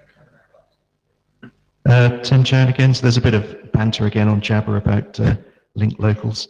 I think it's important. I think it's bullet point 1 in the section talking about Slack, that it talks about stability per prefix, and I think link locals is a special case of that. I think we should have some extra text in there that talks about that case a bit more specifically. I think, I know it's about using 7217, but I think some guidance on how you use that in the context of link locals when you may attach all around the world using the same SSID, etc. So trying to key in MAC addresses, for example, is one good bit of guidance. So what you're saying is that you don't want the... Yeah, sorry? Fernando, so you were saying that you didn't want the same link local address for the same network when you randomize the MAC address. So in that case, what you just do is use the MAC address as the network interface parameter of 7217. That's it. Whenever you change the MAC address, you are also changing the link local address. Tim Chan again, yeah, that assumes if you can change the MAC address. But I think it's worth, what I'm saying is I think it's worth stating this explicitly in this draft at the moment. So it doesn't say anything about it at all. We're just about out of time, so can you just finish this up, please? We could also work this out on the list probably in terms of if there's words in 7217 we need to import. Dave there, I'm going to try to wrap this up. The MAC address randomization stuff I mentioned is covered in Christian's document, and so I would propose that that discussion be put there as opposed to in this one. But what I've heard so far in all this discussion is that on the decision slide, some of these are sort of big questions about the document, and what I've heard is that there is no reason to change from the approach that the current document has. There's potentially some clarifications here or there, but I've not heard anybody objecting to saying, well, the current scope is bad, or the text that you showed on the previous slide is bad, or something like that. And so what I'm hearing is that the document is actually pretty close, and maybe there's some minor wording tweaks, and we shouldn't be looking at major changes. We should be looking to say, what's the smallest tweak we could make to clarify the things that people are bringing up? And then other stuff could be in other documents, such as Christian's document, or the other documents that have come up here at 941 or whatever else. But this document, I'm hearing nobody's objecting to the current answers to these decisions, as you've shown before. Yeah, I think so. I think the action items are, we need to do this little scope clarification that has already been suggested on the list, work out whatever it is that we need to say about link locals, if anything, make sure that the references to the other documents are up to date. And then I would ask the chairs if at that point, when we post the rev, you guys could help us get to a working group last call. That would be great. Okay, Tim Chan, final comment. So I think what's written as is fine for global scope addresses, whether it's GUAs or ULAs. I think if you can do that for link locals, that would be a good thing to do. Thanks. Go on, Suresh, since you're our new boss, we can't. Thanks, Suresh Krishnan. So I just had like one comment about one of the RFCs like that, like you say, like should not do. One of them is the PPP spec, and it's not enough to just say don't do this, because like PPP has like a negotiation mechanisms for the IIDs with the other peer. So if you say should not, and the other, if there's a collision, you need to have a backup mechanism. So I think we can work this out on the list, but it's not as simple as saying you don't do it. Okay. Then you looked at the full text of the update to this, that spec specifically, and it doesn't deal with this? Okay. No. Okay. Okay, fantastic. Thank you, Elisa. John, you're up next. Thank you. So this is a draft that Peter McCann and I have in DMN. Closer to the mic. Closer to the mic? Okay. I was trying to avoid echoes. So this is a draft that we have in DMM, and in the last meeting, Brian suggested that we get feedback from 6-man. So the problem here is that when an MN first attaches to the router and then keeps moving further and further away from the router, I mean, in actual probability, more and more network resources are expended to grant that connection. And the mobile node in turn gets more latency and worse service overall. So we're trying to suggest a proposal that addresses this in the context by sending the prefix cost in the router advertisements that are sent out. So the problem here is that the MN, so this is just what I stated, when the MN moves, the amount of state in the network expended is more, and the amount of transport resources to terminal packets and route those packets over. And on the other hand, the network does not know the state of the connection itself. For example, the mobile node may be in the middle of a download, and you do not, and we want to be able to gracefully let the MN move from that IP address to the next one.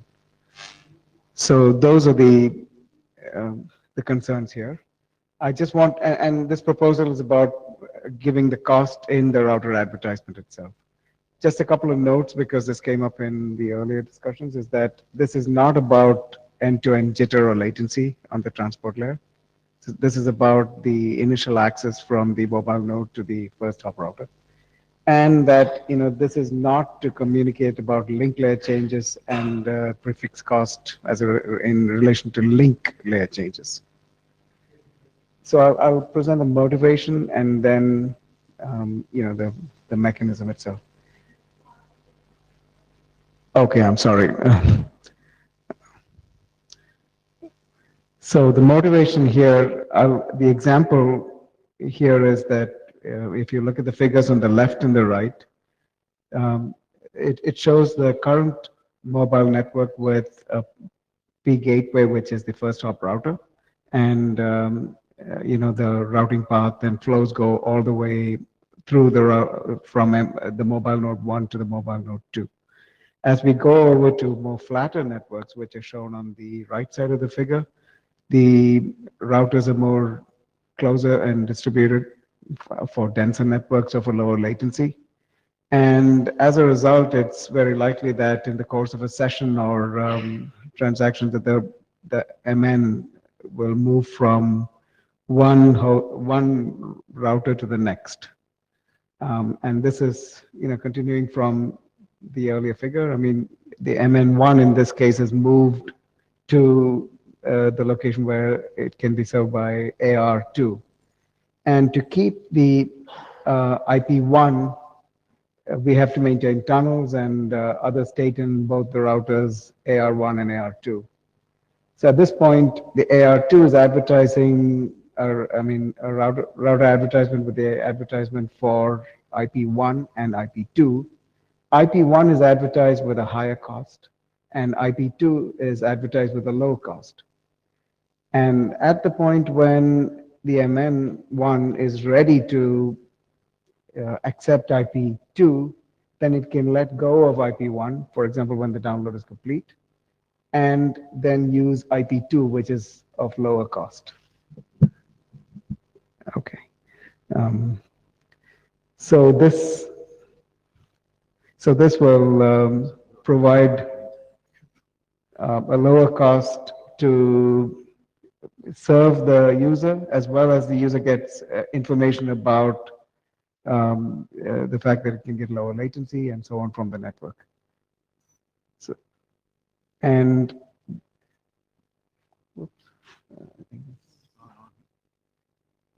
yeah, so what we're doing is to use a prefix cost sub option to convey a prefix cost in this. It's using one of the drafts that is listed down here, draft Coronin. I think it's version 5 now. But essentially, you convey the prefix cost, and that's a field out there. It's a 16-bit field, and lower cost represents a preferable value. And that's it. It's a simple update here, and I'm looking for feedback on this. Michael Abramson, Tim, could you write that in the jab room, perhaps? So I think, yeah, this for me is very much a myth thing as well. This kind of properties to prefixes and so on. So I think that if DMM feels it needs the need to have for this kind of option, it should be coordinated with MIF so that we do the same thing. Right. I mean, we seem to have similar needs here, and I think this should be done jointly to come back and say, this is how we want it to be done, because just inserting this cost option here without looking at it from a wider point of view, I think is, yeah, I don't want to do that. I want to make sure that we do this in one way, so that MIF doesn't come here in 6 months and say, we want to do it this other way. I intend to present it in MIF, and the slide I put as a backup. I think I fully agree with you. There's interaction with the multiple provisioning as well as source address selection. So that's what I was hoping to get feedback. Eric Nordmark, I just wanted to point out that we have a cost already. It's only 1 bit wide, effectively. It's deprecating the address, right? And I don't know to what extent that's been discussed, but in the example you gave, that seemed to work just fine. That your existing download would continue to use your existing address, any new communication will use the address that's now preferred, right? Have people looked at this? I think we looked at this. That's a single value, I agree, and it may solve the limited case, but you could have policies that give you various thresholds. For example, I mean, I didn't have the time to go over a lot of details, I think, and so are there more use cases in the draft I can go look at? yes, we have given more details, and I can talk to you offline too. Hello, this is Alex Petrescu. So the prefix cost as described in the initial slides does make sense. I was wondering whether it is a local policy on the operator who decides the price or the cost of this prefix, or is it more because also the operator gets the prefix from somebody, right? So it may have an additional cost from that provider of the prefix. Yeah, I will provide more details on that. I agree with you that it would be provisioned by the operator, the costs, and so it would allow the mobile node to interpret the cost in that sense. And if there's multiple provisioning domains, then each domain would provide the cost, and then the user would have to interpret accordingly. Okay, and what kind of decision would the mobile make based on these various costs? The lower cost is better, and if there is a download or if it's at a point where it cannot make that change right, then it may be willing to accept that cost for a short period of time, and then gracefully switch over to the new IP address when it starts a new session, or the application is at a point where it can use the new address, MPTCP or any other means. So this is flexible in all of those cases. Okay. So is your main intention renumbering? Can I conclude that from what you're saying? What you're trying to achieve? Renumbering the IP address? Right. No. I mean, these are two different subnets. So the I mean, they're both on link, I guess, but when you move to that new IP, to the new router, it can serve its IP addresses with much less cost. Right, so you're trying to renumber from the costly link to the less costly link? Yes, Yeah. in that sense, yes. Ian Farrer. So the presentation there was useful because I think it gave some good context that was missing from the draft when I read it. Have you given any thought to how this can be limited? Because I think in the use case that you've got there, it makes quite a lot of sense. But I can see that in other deployment environments, with the same devices, say when you've got the MIF use case, it's quite easy to abuse this so that you could try and steal traffic. Yes. And have you given any thought to that? We have, and I'd like to get more input on that. I can think of, using it badly where you start oscillating, and you get the wrong set of things. I mean, we need to document that. We have not documented it, but I agree with you that, we need to have input on. It might be a good conversation to have in MIF because Yeah, it's, specifically that's a case where I could see that. Absolutely, yeah. Okay, thank you. Thank you.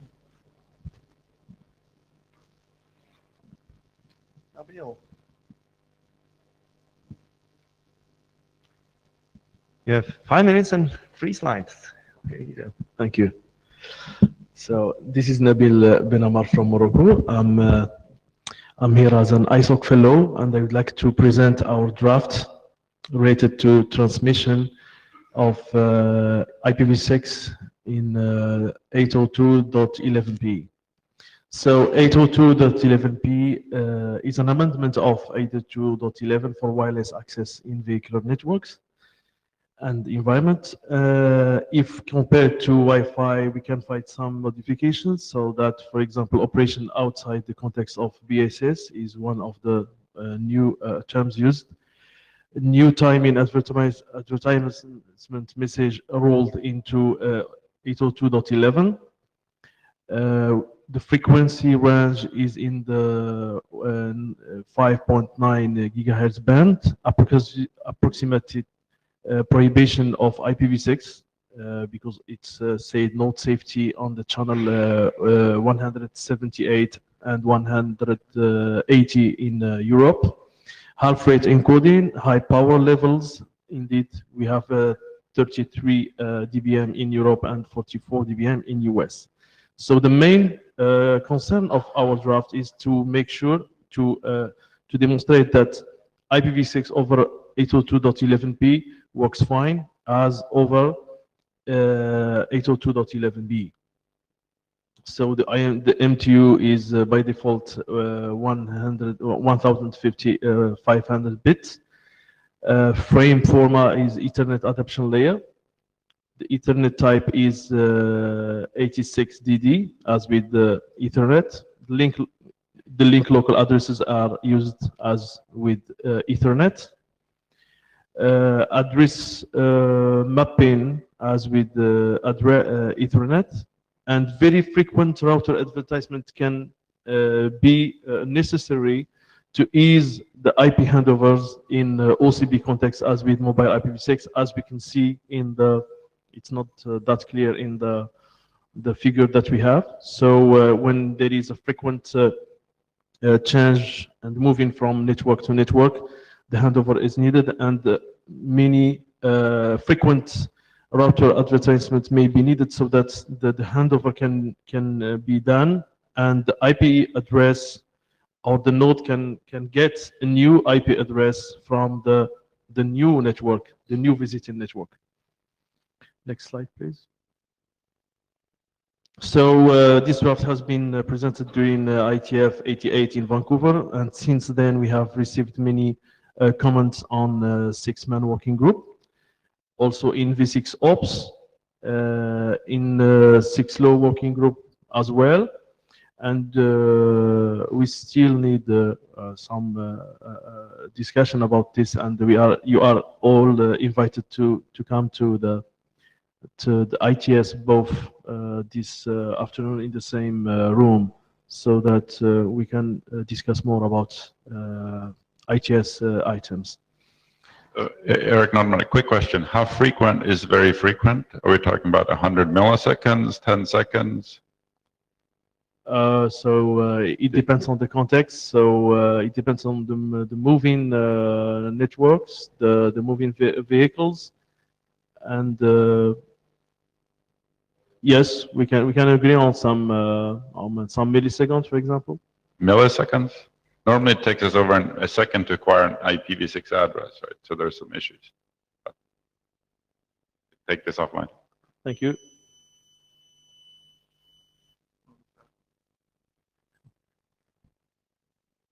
There's the 30-second alarm. Okay. Next slide, just to show that we are talking about, we have an ITS both at 2 p.m. in Brunei, so in the same room. So you are all invited to come. Good, thank you. I mean, this was intended as an introduction to this. Come to the booth, read it. So thank you very much. Thank you very much for the opportunity. Thank you. So I think we are done, and next meeting is in Berlin. Thank you. Very good. Yeah. Thank you. Amazing, we got to read this. That was good agenda schedule. Hey.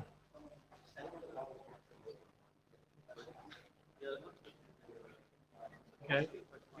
So